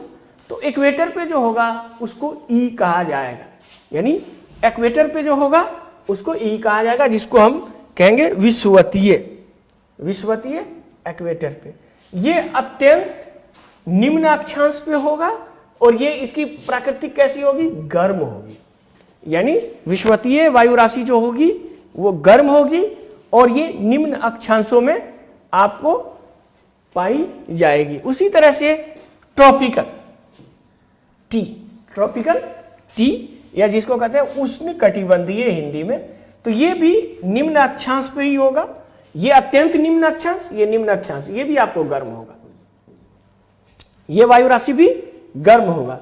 उसी तरह से तीसरा वायु राशि जो होगा, जिसको स्रोत क्षेत्र अक्षांश के आधार पे हम इसको बांट रहे हैं, तो अक्षांश के आधार पे तो ध्रुवीय जिसको पोलर पी, ये उच्च अक्षांशों पे होगा, तो ये आपको ठंडा होगा। उच्च अक्षांशों पे होगा तो ये आपको ठंडा होगा। उसके बाद शीत आर्टिक यानी कोल्ड आर्टिक। तो कोल्ड आर्टिक जो होगा उसको ए सिंबल से करते हैं और ये ध्रुव पे होगा और ये बहुत ठंडा होगा, बहुत ही ठंडा होगा। दूसरा होता है शीत अंटार्कटिक को हम लोग डबल ए में करते हैं, ठीक है। कोल्ड अंटार्कटिक, तो ये आपको ये भी ध्रुव पे होगा और ये भी बहुत ठंडा होगा, यानी इससे भी ठंडा ये होगा। तो सबसे गर्म विषुवतीय, उससे थोड़ा सा कम गर्म ये, उसके बाद ठंडा, उससे भी ठंडा और सबसे ज्यादा ठंडा। तो इस तरह से ये वायु राशि है जो हम लोग अक्षांश के आधार पे इसको बांटते हैं। अब इसको हम लोग इस तरह से समझें एक मैप के द्वारा, तो आप समझिए कि किस तरह से आप देख सकते हैं। ये देखिए अब यहां क्या है, देखिए यहां पे देखिए ये क्या है, ये समुद्र का भाग है। तो ये इक्वेटर पे है, तो ये मैरीटाइम और इक्वेटर, यानी इसका स्रोत स्थल है समुद्र और है इक्वेटर पे। ठीक अगर यहीं पे आप देखें तो ये होगा सीई, यानी स्रोत स्थल क्या है, कॉन्टिनेंट है और ये इक्वेटर पे है। फिर उसी तरह से एम। अब यहां पे आप देखेंगे 30 डिग्री के बीच में, ये 30 डिग्री है, तो इसके बीच में अगर कहीं होगा तो ये एमटी हो जाएगा, यानी मैरीटाइम है लेकिन ट्रॉपिकल है। उसी तरह से यहां क्या है, सीटी, यानी कॉन्टिनेंटल है लेकिन ट्रॉपिकल है। इसी तरह से यहां देखिए, यहां भी ये सीटी हो जाएगा, ट्रॉपिकल। उसी तरह से अगर इंडिया में कोई होता है तो वो आपको सीटी हो जाएगा। यहां पे आप देखेंगे तो फिर ये एमटी हो जाएगा। और यहां पे आप देखेंगे तो ये 30 से ऊपर आप जाएंगे तो 60 के ऊपर में जितना होगा ये सारा पोलर कहलाएगा। तो ये आपको मैरीटाइम, पोलर, और यहां अगर इसी जगह इस पे आप ले लें तो ये हो जाएगा सीपी, और ये फिर सीए, इसके ऊपर जाएंगे तो कोल्ड अंटार्कटिक, मतलब कॉन्टिनेंट और अंटार्कटिक पे। ठीक उसी तरह से एमपी, तो ये डिफरेंट एरिया में बटा हुआ है। इसको हम लोग एक एक करके देखेंगे कि इसकी क्या क्या विशेषताएं हैं, और यही हमारे वेदर सिस्टम जो है इसी को डिफाइन करता है। हमारे विश्व में जब देखेंगे कि वेदर का जो फोरकास्ट किया जाता है तो इसी के आधार पे हम लोग देखते हैं कि किस तरह से हवाएं बन रही है, किस तरह से वहाँ वातावरण। अभी हम फ्रंट के बारे में भी चर्चा करेंगे, तो लेकिन उससे पहले वायु राशि हम लोग समझ लें।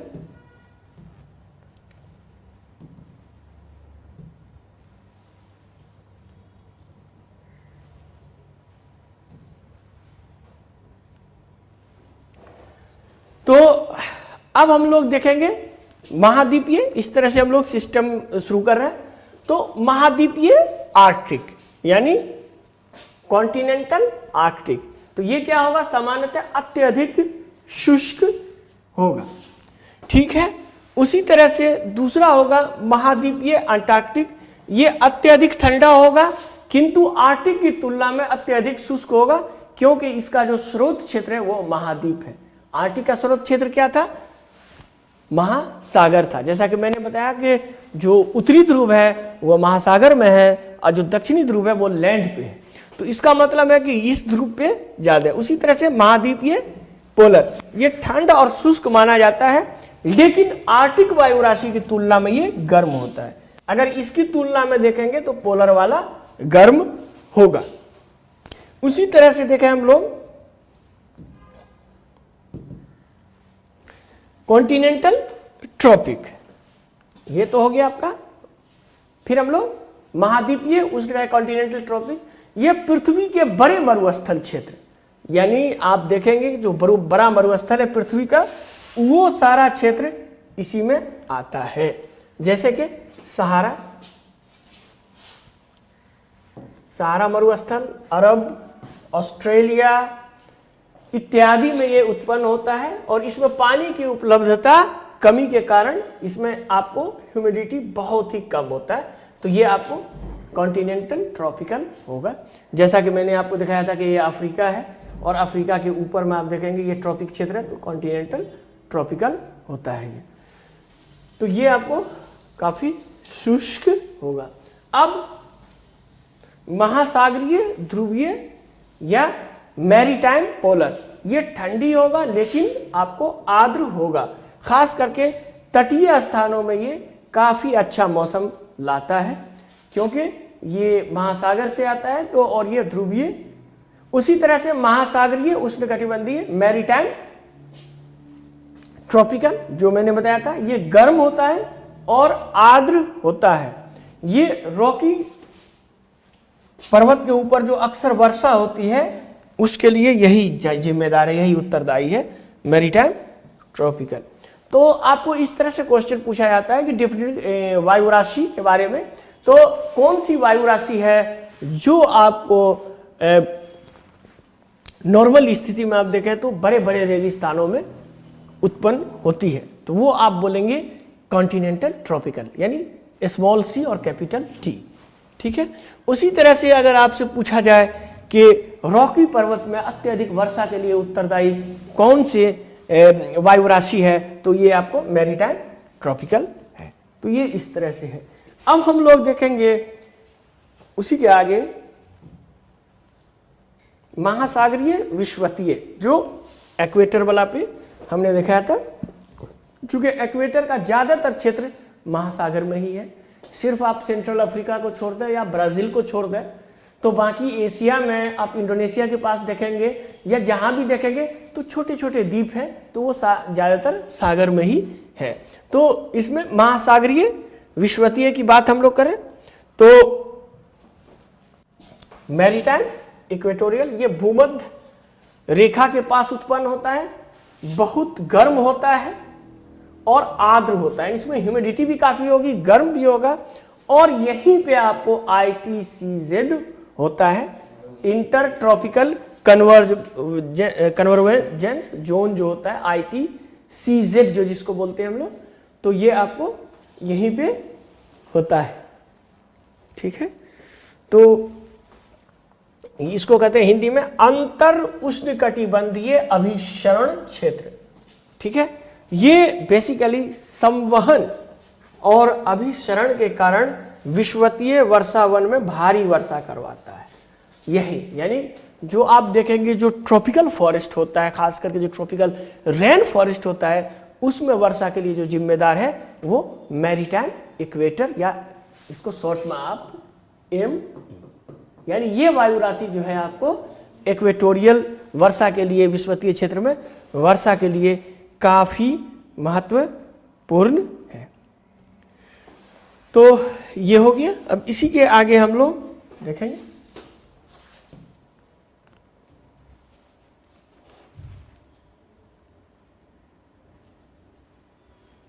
तो ये बताया। अब हम लोग ये वायु राशि जब हो जाती है, जैसे कि मैंने बताया कि एक गर्म है, तो कोई राशि गर्म है,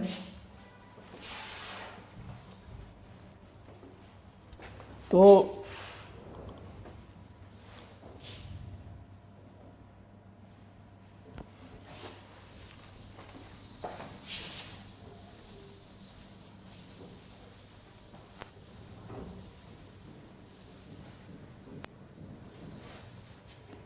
अब कोई राशि गर्म है, कोई राशि ठंडी है, वायु राशि, फिर दोनों अगर टकरा जाती है तो फिर क्या होता है, उसकी सीमाओं को क्या कहा जाता है, इसी को हम लोग फ्रंट बोलते हैं, वेदर फ्रंट। अभी हम लोग देखेंगे, तो यही आपको यहाँ आगे हम लोग इसमें पढ़ेंगे। तो इसको हिंदी में वाताग्र कहा जाता है। फ्रंट जो है उसको वाताग्र कहा जाता है। तो जैसा कि मैंने बताया कि जब दो विभिन्न राशियां, यानी डिफरेंट राशियां, दो विभिन्न प्रकार की वायु राशियां मिलती है, तो उनके मध्य जो सीमा क्षेत्र होता है, उस सीमा क्षेत्र को वाताग्र कहा जाता है या फ्रंट कहा जाता है। और वाताग्रों के निर्माण की प्रक्रिया को, यानी जो वाताग्र बनता है, यानी टकराया दोनों सीमा में, तो वाताग्र के निर्माण की प्रक्रिया को फ्रंटोजेनेसिस कहा जाता है, या वाताग्र जनन या फ्रंटोजेनेसिस के रूप में जाना जाता है। तो अब इसको इस तरह से सिंपली समझें कि ये हुआ क्या था, कि अगर आप इसको सामान्यतः ये समझें कि ये वाताग्र जो था, हिंदी में इसको हम लोग वाताग्र कहते हैं, लेकिन इंग्लिश में इसको फ्रंट कहते हैं। फ्रंट का मतलब क्या होता है, जो युद्ध का मोर्चा होता है। तो बेसिकली जो युद्ध का मोर्चा होता है, जहां दो सैनिक आपस में मिलता है और लड़ता है, उसको वार फ्रंट हम लोग बोलते हैं। तो ये जो फ्रंट सिस्टम है, ये हकीकत में फर्स्ट वर्ल्ड वार के समय इसकी खोज हुई थी, जब ब्रिटिश सेना और जो उधर के एलाइज सेना थे, दोनों के बीच में जो जंग हो रही थी, उसी वक्त वैज्ञानिक ये खोजे कि ये जो हमारी वर्षा सिस्टम है, नॉर्मल जो वर्षा होता है हम लोगों का, तो हम लोग ट्रॉपिकल क्षेत्र में है, तो यहाँ तो संवहनीय वर्षा होता है, ऊपर गया और नीचे हो गया संवहनीय वर्षा। लेकिन जो वहाँ के वेदर है, खास करके जो सब ट्रॉपिकल क्षेत्र या टेम्परेट जोन की अगर बात करें हम लोग, तो वहाँ जो वर्षा होता है वो आपको नॉर्मली जो होता है वो फ्रंट सिस्टम से होता है। तो इसी को फ्रंट सिस्टम या फ्रंटोजेनेसिस कहते हैं। तो अब ये फ्रंटोजेनेसिस में क्या है, फ्रंट जो होता है वो 4 प्रकार के फ्रंट होते हैं। तो देखेंगे क्या 4 प्रकार के फ्रंट। तो उससे पहले एक वीडियो है, वो आपको हम यहाँ दिखाएंगे। तो चलिए यहाँ पे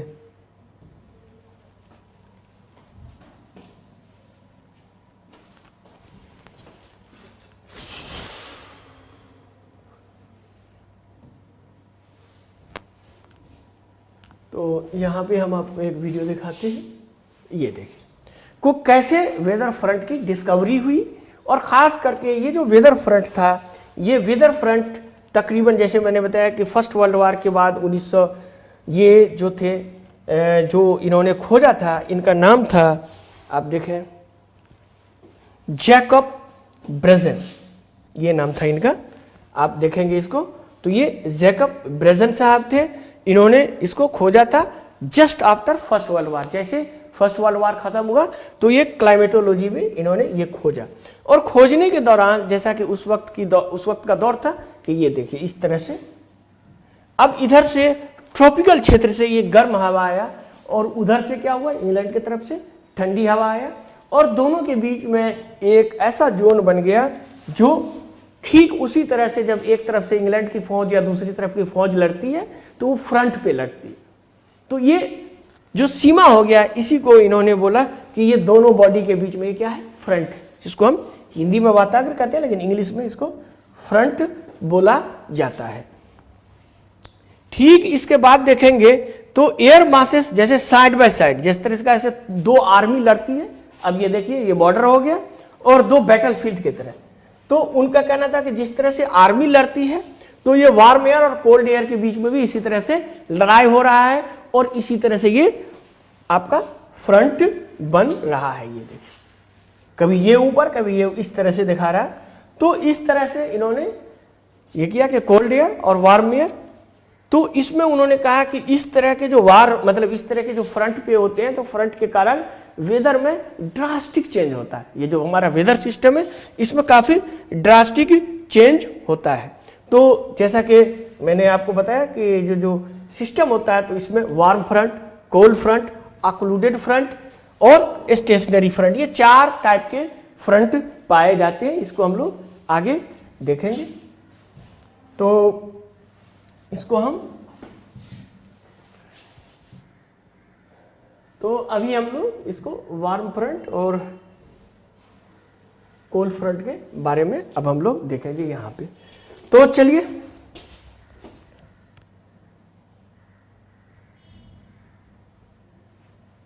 तो यहाँ पे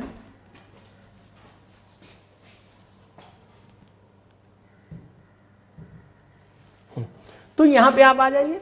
तो ये जैसा कि मैंने बताया था इसको वाताग्र, तो फ्रंट इसको इंग्लिश में कहते हैं लेकिन इसको हिंदी में वाताग्र कहा जाता है। तो वाताग्र 4 तरह के होते हैं। तो इसमें है जैसा कि मैंने बताया था कि शीत वाताग्र, कोल्ड फ्रंट, फिर उष्ण वाताग्र यानी वार्म फ्रंट, शीत वाताग्र, ये जो फ्रंट है इसको आप देखिए तो ये हो गया कोल्ड फ्रंट, ये हो गया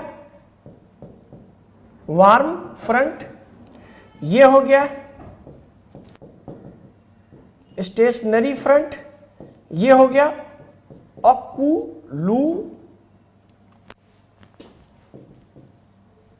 फ्रंट, ऑक्लूडेड फ्रंट। तो ये 4 है जिसको हिंदी में कहते हैं शीत वाताग्र, उष्ण वाताग्र, अचर वाताग्र, अधिविष्ट वाताग्र। तो इसको हम लोग एक एक करके अब देखेंगे कि इसके सिंबल किस तरह से होते हैं। तो ये देखिए, ये अब इसका सिस्टम का सिंबल, जब आप क्लाइमेट का मैप देखते हैं और जब आप देखते हैं कि किस तरह से डिफरेंट एरिया में ये होता है, तो जब वेदर दिखाया जाता है तो दिखाया जाता है कि कहाँ कौन सा। तो ये चारों में ये सिस्टम है, कोल्ड फ्रंट, वार्म फ्रंट। तो कोल्ड फ्रंट में इस तरह से आपका इसका सिंबल होता है, ये देखिए इस तरह से। वार्म फ्रंट का सिंबल इस तरह से होता है और स्टेशनरी फ्रंट का होता है कि एक इसका इधर हो रहा है और एक इधर, मतलब ये कोल्ड और ये वार्म, ये कोल्ड एक वार्म यानी दोनों। ऑक्लूडेड फ्रंट का मतलब क्या होता है कि ऑक्लूडेड फ्रंट में क्या हो जाता है कि कोल्ड जो होता है और 2 कोल्ड के बीच में एक वार्म फंस जाता है, या 2 वार्म के बीच में एक कोल्ड आपका फंस गया। तो इस तरह का सिस्टम जो होता है वो ऑक्लूडेड और ये होता है। तो एक एक करके हम लोग देखेंगे। तो इसमें पहला है शीत वाताग्र या कोल्ड फ्रंट। तो कोल्ड फ्रंट में ये है कि जब गर्म वायु राशि के ऊपर कोल्ड वायु राशि, जब तीव्र गति से चलने वाली ठंडी वायु राशि धीमी गति से चलने वाली गर्म वायु राशि में चला जाता है, तो क्या होता है, हल्की गर्म वायु राशि को ऊपर धकेलता है और जिसे शीत वाताग्र कहा जाता है। तो इसको कहते हैं हम लोग शीत वाताग्र। इसको आप इस तरह से समझिए,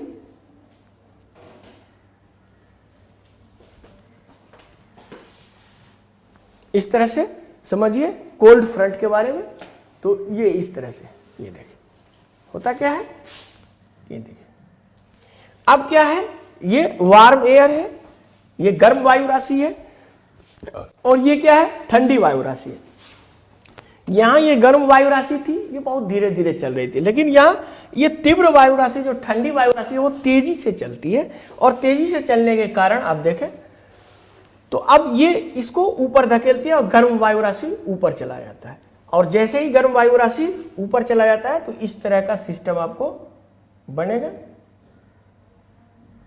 और ये देखिए, तो ये जो गर्म वायु राशि रहती है इसको यहां से ये ऊपर कर देता है और ऊपर जैसे जाता है ये वार्म, क्योंकि वार्म वाला रहता है, इसमें आर्द्रता ज्यादा होती है, ऊपर जाने के बाद बादल बनता है, फिर बारिश होती है।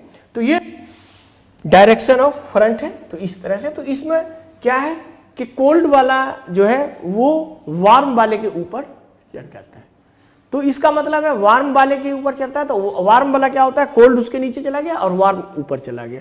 तो इस तरह का आप देखेंगे वार्म एयर, तो ऊपर जाने के बाद बादल बनता है, तो ये आपका कोल्ड फ्रंट कहलाता है। तो ये आपको कोल्ड फ्रंट का एग्जाम्पल।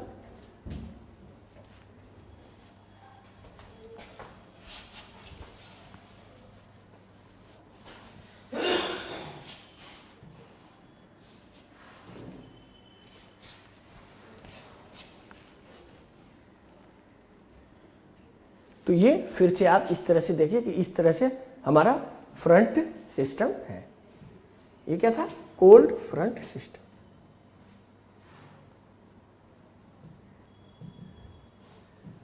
तो ये कोल्ड फ्रंट सिस्टम था। अब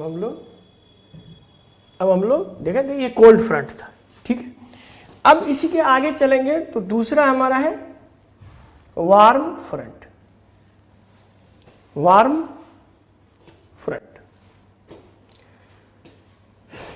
तो फिर इसमें क्या होता है? शीत वातावरण में, जैसा कि मैंने बताया, जब ऊपर चढ़ जाता है तो ऊपर चढ़ने के बाद क्या होता है कि इसमें जो इसकी ढाल जो होती है, आप देखेंगे तो ठंडी हवा गर्म हवा के ऊपर ले जाती है और उष्ण वातावरण से इसकी ढलान तीव्र होती है और यह उष्ण वातावरण की अपेक्षा तेजी से बढ़ता है।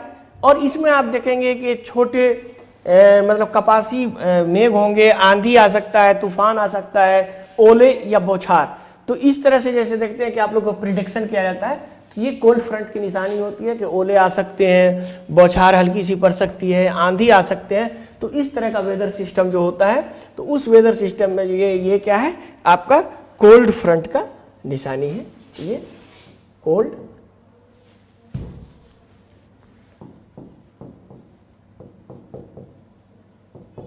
कोल्ड फ्रंट का निशानी है। उसी तरह से इसका आप फिगर देखें तो जैसा कि मैंने अभी दिखाया था, ये देखिए ये कोल्ड एयर है।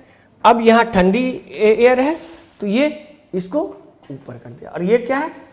जो डायरेक्शन है विंड का, वो आपको ऐसे था। पहले ये यहाँ तक ये पूरा वार्म एयर था, लेकिन ये ऐसे यहाँ आया और इस तरह से किया। अब इसका ढलान देखिए, तो इसका ढलान इस तरह से स्लोप है, एकदम इस तरह से नहीं है। इसका ढलान इस तरह से है आपका। और इसमें क्या होता है? कोमुलो निम्बस क्लाउड बनेगा, कोमुलस क्लाउड बनेगा, कपासी मेघ बनेगा, कपासी वर्षी मेघ बनेगा। और वार्म एयर इधर आपका चला जा रहा है और कोल्ड एयर इधर जा रहा है, मतलब उसको धक्का देके उसका स्थान कोल्ड एयर ले रहा है। तो कोल्ड एयर फ्रंट उसको कहेंगे जिसमें वार्म एयर मास को कोल्ड एयर मास रिप्लेस करते। सीधा इसको इस तरह से समझ लें। अब हम लोग दूसरा देखते हैं उष्ण वातावरण या वार्म फ्रंट। वार्म फ्रंट ये क्या होता है कि जब गर्म वायु राशि ठीक उसका अपोजिट, उसमें क्या था कि धीमे से चल रहा था गर्म वायु राशि और ठंडी वायु राशि तेजी से आ गया, ठीक है, उसकी स्पीड थी, उसने धक्का मार के उसको भगा दिया। अब यहां ठीक इसका उल्टा है, यानी गर्म वायु राशि धीमा चलने वाली ठंडी वायु राशि के साथ टकराता है। तो अब क्या होता है कि ठंडी हवा के ऊपर वो सीधे चला जाता है और इस प्रकार से उष्ण वातावरण का निर्माण होता है, या जिसको हम लोग कहते हैं वार्म फ्रंट इंग्लिश में। तो वार्म फ्रंट कैसे बनता है, चलिए इसको भी हम लोग एक बार देख लेते हैं। तो इसको वार्म फ्रंट को भी देखते हैं कि कैसे बनता है। जो अभी जैसे कोल्ड देखे थे, अब क्या है ये देखिए। अब यहाँ पूरा ये एरिया वार्म था और ये कोल्ड एरिया था, कूल एयर था। लेकिन यहाँ क्या है कि जो कोल्ड एयर है उसका गति काफी धीमी है और यहाँ समझिए वो रुका हुआ टाइप से है। अब यहाँ क्या है कि ये वार्म एयर क्या है, ये कोल्ड एयर को रिप्लेस कर देगा, ये कोल्ड एयर मास को रिप्लेस कर देगा। तो अब देखिए इस तरह से यहाँ पे, अब जैसे ये वार्म एयर है, इसको इस पे दबाव बनाए, अब ये इस तरह से नीचे हो, ये देखिए, अब ये देखिए इस तरह से।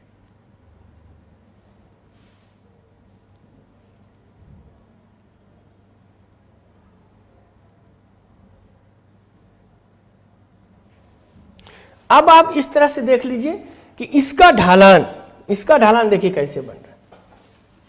जितना उसका देखे थे हम लोग कोल्ड फ्रंट का कितना तीव्र ढलान था, और ये एकदम इस तरह से आपका इस तरह से स्लोप बन रहा है। यहाँ पे देखिए किस तरह से स्लोप बन रहा है वार्म फ्रंट का। तो ये बेसिकली वार्म फ्रंट उसको कहते हैं जिसमें warm air mass cold air mass को रिप्लेस कर देता है, और इसमें इस तरह का बादल बनता है। आगे जाएंगे तो वो आपको साइरस से बादल मिलेगा, और यहाँ पे आपको स्ट्रेटस टाइप का दिखाई देगा, और यहाँ से आपको वर्षा भी होगा। तो आगे देखिए, ये देखिए यहाँ आपको वर्षा होगा। तो ये आपको ऐसे दिखाई देगा। जब कभी आप बादल वगैरह देखेंगे तो इस तरह से अगर आपको दिखाई दे आसमान में, तो आप समझिए कि ये कोल्ड एयर है और ये वार्म फ्रंट इस तरह से है। तो इस तरह का जब मौसमी गतिविधि होती है तो ये सारी चीजें आपको देखने को मिलती है। ये देखिए, तो ये था आपका वार्म फ्रंट। अब इसके बाद दो है, एक तो स्टेशनरी और दूसरा है ऑक्लूडेड फ्रंट। तो चलिए उसको भी हम लोग देखते हैं।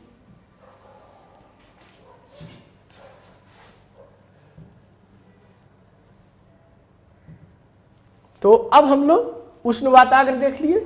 अब उष्ण वाताग्र में इसको जैसा कि मैंने बताया था कि ये ठंडी हवा की जगह गर्म हवा ले लेता है। उसी तरह से ये हल्की ढलान होती है, उसकी ढलान उच्च थी, इसकी ढलान हल्की होती है। मौसम एक विस्तृत क्षेत्र में फैलता है, और जैसा कि मैंने बताया था स्ट्रेटस या स्तरीय बादल बनाता है। बूंदाबांदी या स्थिर वर्षा होती है, यानी बूंदाबांदी बारिश हो सकती है, स्थिर वर्षा हो सकती है। यानी कोल्ड फ्रंट के तरह वायलेंट जो आप कह सकते हैं या काफी तीव्र जो मौसम होता है वो नहीं होगा, ओलावृष्टि टाइप का नहीं होगा, लेकिन हल्की बारिश होगी और बूंदाबांदी बारिश होगी। तो इस तरह का जो वेदर सिस्टम होगा वो वार्म फ्रंट हम लोग इसको कहेंगे। उसी तरह से अब हम लोग आगे देखते हैं, और आगे देखते हैं स्टेशनरी फ्रंट। ठीक है, तो इसका फिगर जैसे कि मैंने अभी आपको दिखाया था कि एनिमेशन से, तो ये देखिए ये आपका सिंबल है वार्म फ्रंट का। तो ये आपका ऐसे आया, और इस तरह से आपका कोल्ड एयर, तो इस तरह से आप देखेंगे तो आपका होगा। अब फिर अचर वाताग्र है जिसको स्टेशनरी फ्रंट कहा जाता है या अचर वाताग्र। अब अचर वाताग्र में क्या होता है कि दोनों वायु राशियां, यानी कोल्ड में तो क्या था कि कोल्ड की गति तेज थी तो वो वार्म को रिप्लेस कर रहा था, और वार्म में क्या था, वार्म की गति तेज थी, कोल्ड को रिप्लेस कर रहा था। लेकिन अगर दोनों की गति बराबर ही हो तब क्या होता है कि बॉर्डर पे आके दोनों पहुंच रुक जाता है, यानी दोनों फ्रंट एक साथ मिलता है, और इस तरह का जो फ्रंट होता है उसको हम लोग कहते हैं आपके स्टेशनरी फ्रंट, यानी वहां पे रुक जाता है। तो जब एक ठंडी वायु राशि और गर्म वायु राशि से मिलती है, इसमें एक दूसरे को स्थानांतरित करने का पर्याप्त बल नहीं होता, यानी दोनों आया और दोनों एक दूसरे पे बॉर्डर पे रुक गया। तो जब बॉर्डर पे रुका यानी दोनों के पास बल नहीं है, तो ये आपको इस प्रकार का जो आपको फ्रंट बनता है तो उसको अचर वाताग्र कहा जाता है। तो इसको आप देखेंगे, इसमें न तो ठंडी वायु और न ही गर्म वायु। तो इसका मतलब है कि जहां ये बॉर्डर होगा वहां पे कई दिनों तक वर्षा होगी, यानी ठंडी और गर्म वायु राशि एक दूसरे के पास रहती है, कोई वायु राशि आगे नहीं बढ़ता है, और जो नीचे का क्षेत्र होता है उसमें बादल, बूंदाबांदी और वर्षा होती है, यानी कई दिनों तक आपको वर्षा मिलेगी।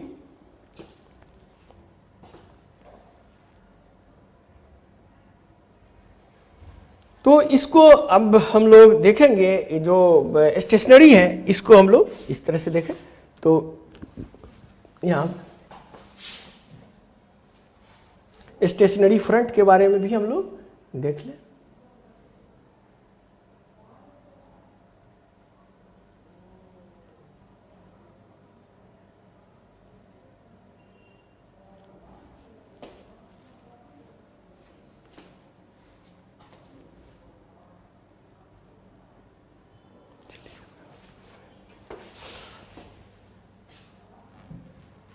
चलिए, तो इसको हम इस तरह से फिगर देख लें। यहाँ पे देखिए कि दोनों, यहाँ पे आपको इस तरह से फिगर आप देख लें यहाँ पे, यानी ये वार्म है और ये कोल्ड है, दोनों बॉर्डर पे लग गया है।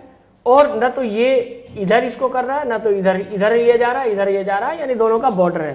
तो ये जो बॉर्डर एरिया है इस पे आपको कई दिनों तक बरसात होगा। तो इस प्रकार का जो फ्रंट होता है उसको स्टेशनरी फ्रंट हम लोग कहते हैं।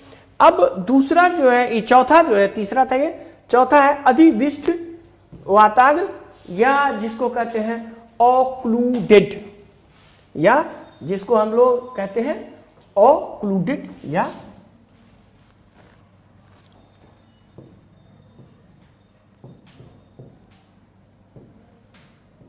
Occluded front. ये ऑक्लूडेड फ्रंट जिसको अधिविष्ट वाताग्र कहते हैं, जब दो ठंडी वायु राशियों के बीच में एक गर्म वायु राशि आ जाती है तो इसमें क्या होता है कि मोटी और ठंडी वायु राशि पतले और गर्म वायु राशि के नीचे चले जाते हैं। इसे अधिविष्ट वाताग्र कहा जाता है या ऑक्लूडेड फ्रंट कहा जाता है। मतलब ये हो गया कि इधर से कोई गर्म वायु राशि आई, ये ठंडी वायु राशि आई, और फिर इस बीच में इधर से भी ठंडी है, और बीच में इससे पहले यहाँ गर्म वायु राशि थी, तो इस दोनों ठंडी के बीच में ये गर्म वायु राशि फंस जाती है। तो इस प्रकार का जो वाताग्र आपका होता है उसको कहा जाता है अधिविष्ट वाताग्र। खास करके जो सब ट्रॉपिकल साइक्लोन होता है उसमें इसी प्रकार की स्थिति होती है। ट्रॉपिकल साइक्लोन तो हम लोग पढ़ेंगे ही साइक्लोन के बारे में, लेकिन ये सब ट्रॉपिकल साइक्लोन जो होता है वो आपको इसी तरह से होता है। तो ये आम तौर पर देखेंगे कि ये मध्य अक्षांश में चक्रवात के बाद वाला चरण होता है, यानी चक्रवात से ये रिलेटेड होता है। इस देखेंगे सतह से सभी गर्म हवा को ये ऊपर उठा देता है, और इसके अंदर क्या होगा कि बादल और बारिश संभव है। अब इसको इस तरह से देखें तो ये देखें, यानी ये वार्म फ्रंट था, ठीक है, और यहां आया, ये कोल्ड था, ये कोल्ड था, ये दोनों कोल्ड के बीच में ये वार्म आपका फंस गया, दोनों के बीच में वार्म वाला फंस गया, ये कोल्ड, ये भी कोल्ड, ये लो प्रेशर, इस तरह से हुआ। और यही आपको चक्रवात वाली फेज, जो चक्रवात होता है, तो सब ट्रॉपिकल क्षेत्र में जो चक्रवात होता है वो फ्रंटियल सिस्टम से होता है, या चक्रवाती वर्षा या फ्रंटियल रेन भी हम लोग इसको कहते हैं। अब हम लोग इसको आगे इस तरह से देख सकते हैं।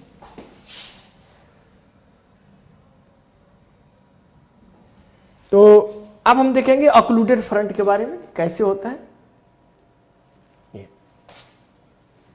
जैसा कि मैंने बताया ये कूल एयर है, ये भी कूल एयर है, दोनों ठंडी हवा है, और बीच में ये वार्म वाला फंस गया है।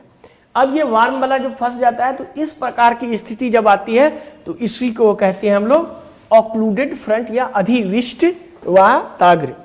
तो ये देखिए, ये देखिए, अब क्या होता है, ये दोनों वार्म वाले को ऊपर कर देता है, और चूंकि वार्म वाला जो होता है वो आपको नॉर्मली आर्द्र होता है, तो वो आगे जाके बादल और इस प्रकार के वर्षा करते हैं। इस तरह से बादल और आपको वर्षा करेंगे। तो ये जो होता है, इस प्रकार का जो फ्रंट होता है, इसको हम लोग कहते हैं ऑक्लूडेड फ्रंट। तो हम लोगों ने देखा कि जो फ्रंट है ये 4 प्रकार के होते हैं, यानी वाताग्र 4 प्रकार के। कोल्ड वाताग्र, कोल्ड वाताग्र का मतलब हो गया कि जो ठंडी वायु राशि है वो गर्म वायु राशि को रिप्लेस कर दिया। उसी तरह से उष्ण वाताग्र या वार्म फ्रंट, तो उसमें था कि गर्म वायु राशि ठंडी वायु राशि को रिप्लेस कर दिया। उसी तरह से हमने देखा अचर वाताग्र या स्टेशनरी, इसका मतलब हो गया कि दोनों एक दूसरे के पास आया लेकिन कोई किसी को रिप्लेस नहीं कर पाया। तो इस प्रकार का जो होगा वो अचर वाताग्र होगा। और चौथा जो हमने देखा वो ऑक्लूडेड फ्रंट था कि जब दो ठंडी वायु राशि के बीच में एक गर्म वायु राशि फंस गई, तो उस प्रकार का ये जो हुआ ये आपको ऑक्लूडेड फ्रंट या ऑक्लूडेड फ्रंट इस तरह से आपका बनता है। तो ये आपका हो गया ऑक्लूडेड फ्रंट। तो अब हम लोग देखेंगे ये सारी वेदर सिस्टम में, तो नॉर्मल अब ये वेदर सिस्टम हम लोग देख लिए। अब हम लोग देखेंगे चक्रवात, साइक्लोन किसको कहते हैं। जैसे मैंने बताया था कि साइक्लोन के बारे में, तो अब हम लोग साइक्लोन के बारे में पढ़ें, ठीक है, जिसको हिंदी में कहते हैं चक्रवात या इंग्लिश में साइक्लोन कहते हैं। तो चक्रवात जो होता है वो विशिष्ट चक्रवात जो होता है नॉर्मली आप देखें तो समदाब रेखाओं की व्यवस्था का एक दीर्घवृत्ताकार है और उनके केंद्र में निम्न वायुदाब होता है और पवनें निम्न वायुदाब से केंद्र की ओर चलती है। और इसी तरह से हम देखेंगे कि उत्तरी गोलार्ध में चक्रवात के भीतर की पवनें घड़ी की सुइयों के विपरीत दिशा में चलती है और दक्षिणी गोलार्ध में जो है घड़ी की सुइयों की दिशा में चलती है। तो अब हम लोग देखेंगे कि ये जो चक्रवात है बेसिकली जैसा कि मैंने बताया कि ये चक्रवात क्या है, ये जो डिफरेंट प्रेशर आप देखेंगे तो ये प्रेशर का लेयर है उसी का ये इस तरह। अब यहाँ कुछ अलग प्रेशर है, यहाँ कुछ ये लो प्रेशर का इसका केंद्र होता है, अब यहाँ कुछ अलग है, यहाँ कुछ है, तो क्या होता है हाई प्रेशर से लो प्रेशर की तरफ जाता है। यानी घड़ी के सुई के उल्टा दिशा में अगर बल रहा है तो ये आपको उत्तरी गोलार्ध में इस तरह से होता है, दक्षिणी गोलार्ध में ठीक इसका अपोजिट होता है। तो चक्रवात जो होता है नॉर्मली दो प्रकार के होते हैं, दो प्रकार से विभाजित किए जाते हैं। एक तो टेम्परेट साइक्लोन या शीतोष्ण कटिबंधीय या मध्य अक्षांशीय मिड लैटिट्यूड साइक्लोन। तो वो साइक्लोन जो साइक्लोन यूरोप में आता है, जो साइक्लोन आपका अमेरिका के उत्तरी क्षेत्र में आता है जो सब ट्रॉपिकल क्षेत्र है, मिड लैटिट्यूड में जो स्थापित होता है, तो वो सारे क्षेत्र जो कहलाते हैं उसको कहते हैं मध्य अक्षांश का चक्रवात। दूसरा है उष्ण कटिबंधीय चक्रवात या निम्न अक्षांशीय चक्रवात, जो नॉर्मली हम लोग के इधर आता है चक्रवात जो हम लोग देखते हैं, तो वो उष्ण कटिबंधीय चक्रवात होता है जो बंगाल की खाड़ी में आता है, अरब सागर में आता है। तो ये जो चक्रवात होता है तो इस चक्रवात को हम लोग कहते हैं नॉर्मली कि ये उष्ण कटिबंधीय चक्रवात है या निम्न अक्षांशीय चक्रवात। तो अब हम लोग देखेंगे दोनों में क्या डिफरेंसेस है। तो एक पे हम लोग अभी आते हैं शीतोष्ण चक्रवात पे, फिर हम लोग देखेंगे उष्ण कटिबंधीय चक्रवात और फिर देखेंगे दोनों में क्या डिफरेंसेस है, क्या दोनों चक्रवात में से दोनों के दोनों भारत पे प्रभाव डालता है या नहीं डालता है। तो ये सारी चीजें अब हम लोग देखेंगे। तो टेम्परेट साइक्लोन की बात अगर हम लोग करें तो चलिए शुरू करते हैं।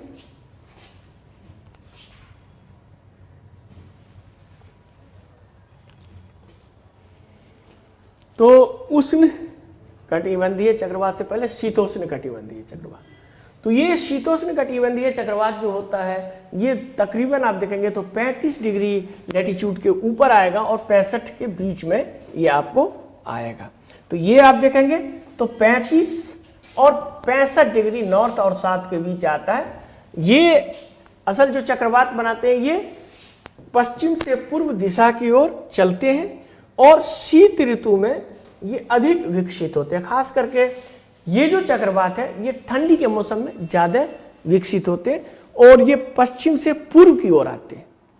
तो नॉर्मल जो हम लोग देखते हैं कि दिल्ली में बारिश हो रही है या जो उत्तरी भारत में खास करके जो पश्चिमी विक्षोभ जिसे हम लोग कहते हैं वो इसी प्रकार के चक्रवातों का परिणाम है।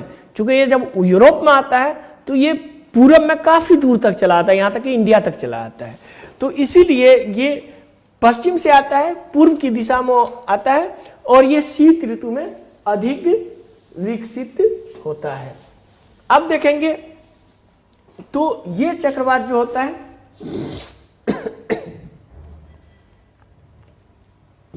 ये चक्रवात जो होता है अब नॉर्मल हम लोग देखें तो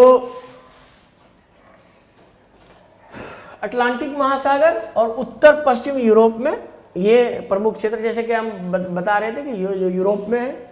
या आप जो वर्ल्ड का मैप अगर देखेंगे तो ये जो 65 से 35 डिग्री के बीच 35 से 65 डिग्री के बीच में जो भी देश पड़ते हैं या जो भी क्षेत्र पड़ते हैं उन क्षेत्रों को ये चक्रवात प्रभावित करते हैं। तो इसको इस तरह से आप देख लें कि इस तरह प्रत्येक चक्रवात के पीछे एक उच्च दाब का प्रति चक्रवात भी यहाँ होता है, यानी एंटी साइक्लोन।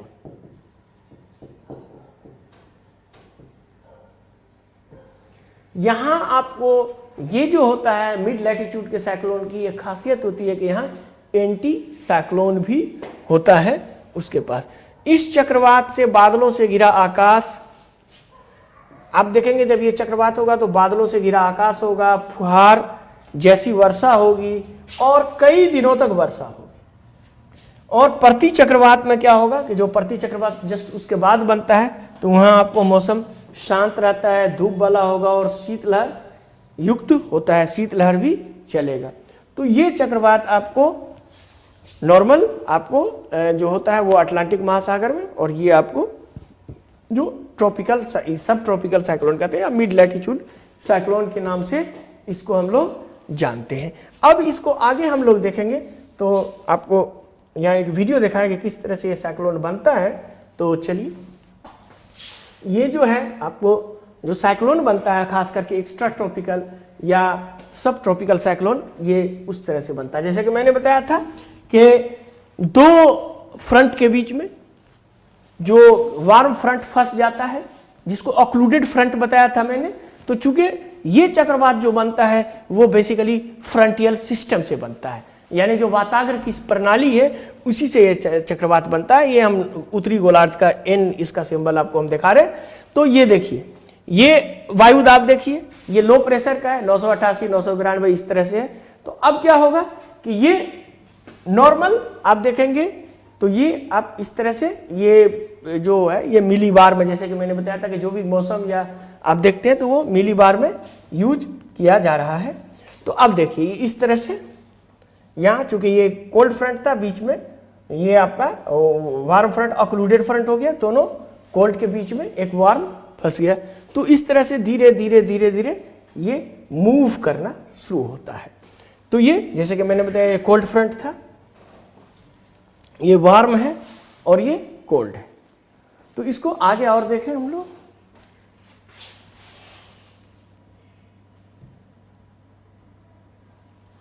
ये देखिए, अब ये जो है ये वार्म एयर, क्योंकि वार्म फ्रंट था तो इधर से वार्म एयर आया, और वार्म एयर आएगा तो ये ऊपर, चूंकि इस बीच में कोल्ड था तो ये वार्म वाला उसको ऊपर कर देगा, और ऊपर करने के बाद इस तरह से वो मूव कर जाएगा।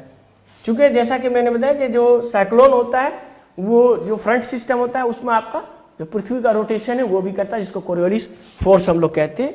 तो अब देखिए इसके आगे, ये देखिए, तो ये तो वार्म वाला था। अब इसके साथ ही दो और आता है कोल्ड वाला, जैसे कि मैंने बताया दो कोल्ड आएगा आपका, तो वो आगे से आएगा एक तरफ से।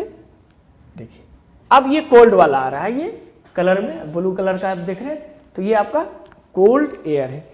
अब कोल्ड एयर यहां से आया और इसके नीचे चला गया चूंकि कोल्ड है। तो इस तरह से यहां पे इस तरह से आपको इस तरह से फंस जाता है ये सिस्टम आप देखेंगे। अब फिर दूसरा एक और आता है जो थोड़ा सा उससे कोल्ड, मतलब कोल्ड होता है, कूलर होता है, यानी उससे थोड़ा सा कोल्ड होता है और इस तरह से आता है। तो ये आप देखेंगे इस तरह से, अगर आप सब ट्रॉपिकल क्षेत्र में देखेंगे तो आपको ऐसे साफ दिखाई देगा, यानी साइक्लोन। यानी कि जो साइक्लोन सब ट्रॉपिकल क्षेत्र में बनता है उसमें आपको आई नहीं होता है, जो ट्रॉपिकल साइक्लोन होता है उसमें आई होता है। तो आगे हम बताएंगे ट्रॉपिकल साइक्लोन के बारे में भी, लेकिन पहले सब ट्रॉपिकल साइक्लोन के बारे में हम लोग जान लें। तो ये देखिए अब इस तरह से, अब इन सब को जो ऑक्लूडेड फ्रंट है एक साथ अगर आप देखेंगे तो देखिए इस तरह से होगा। पहले आपका वार्म फ्रंट आएगा, ये आएगा, देखिए तीनों को अब एक साथ हम देखें इसको कि तीनों जो है मतलब दो कोल्ड और एक वार्म, तो किस तरह से आपका ये देखिए आया इस तरह से और तीनों, तो इस तरह से आपका ये साइक्लोन जनरेट होता है। ये साइक्लोन आपको सब ट्रॉपिकल क्षेत्र में बनते हैं इस तरह के साइक्लोन। तो ये आपको इस तरह से साफ दिखाई देगा और इस तरह से तब ये साइक्लोन बन जाएगा। तो ये एक्स्ट्रा ट्रॉपिकल साइक्लोन है जो मैंने अभी आपको बताया।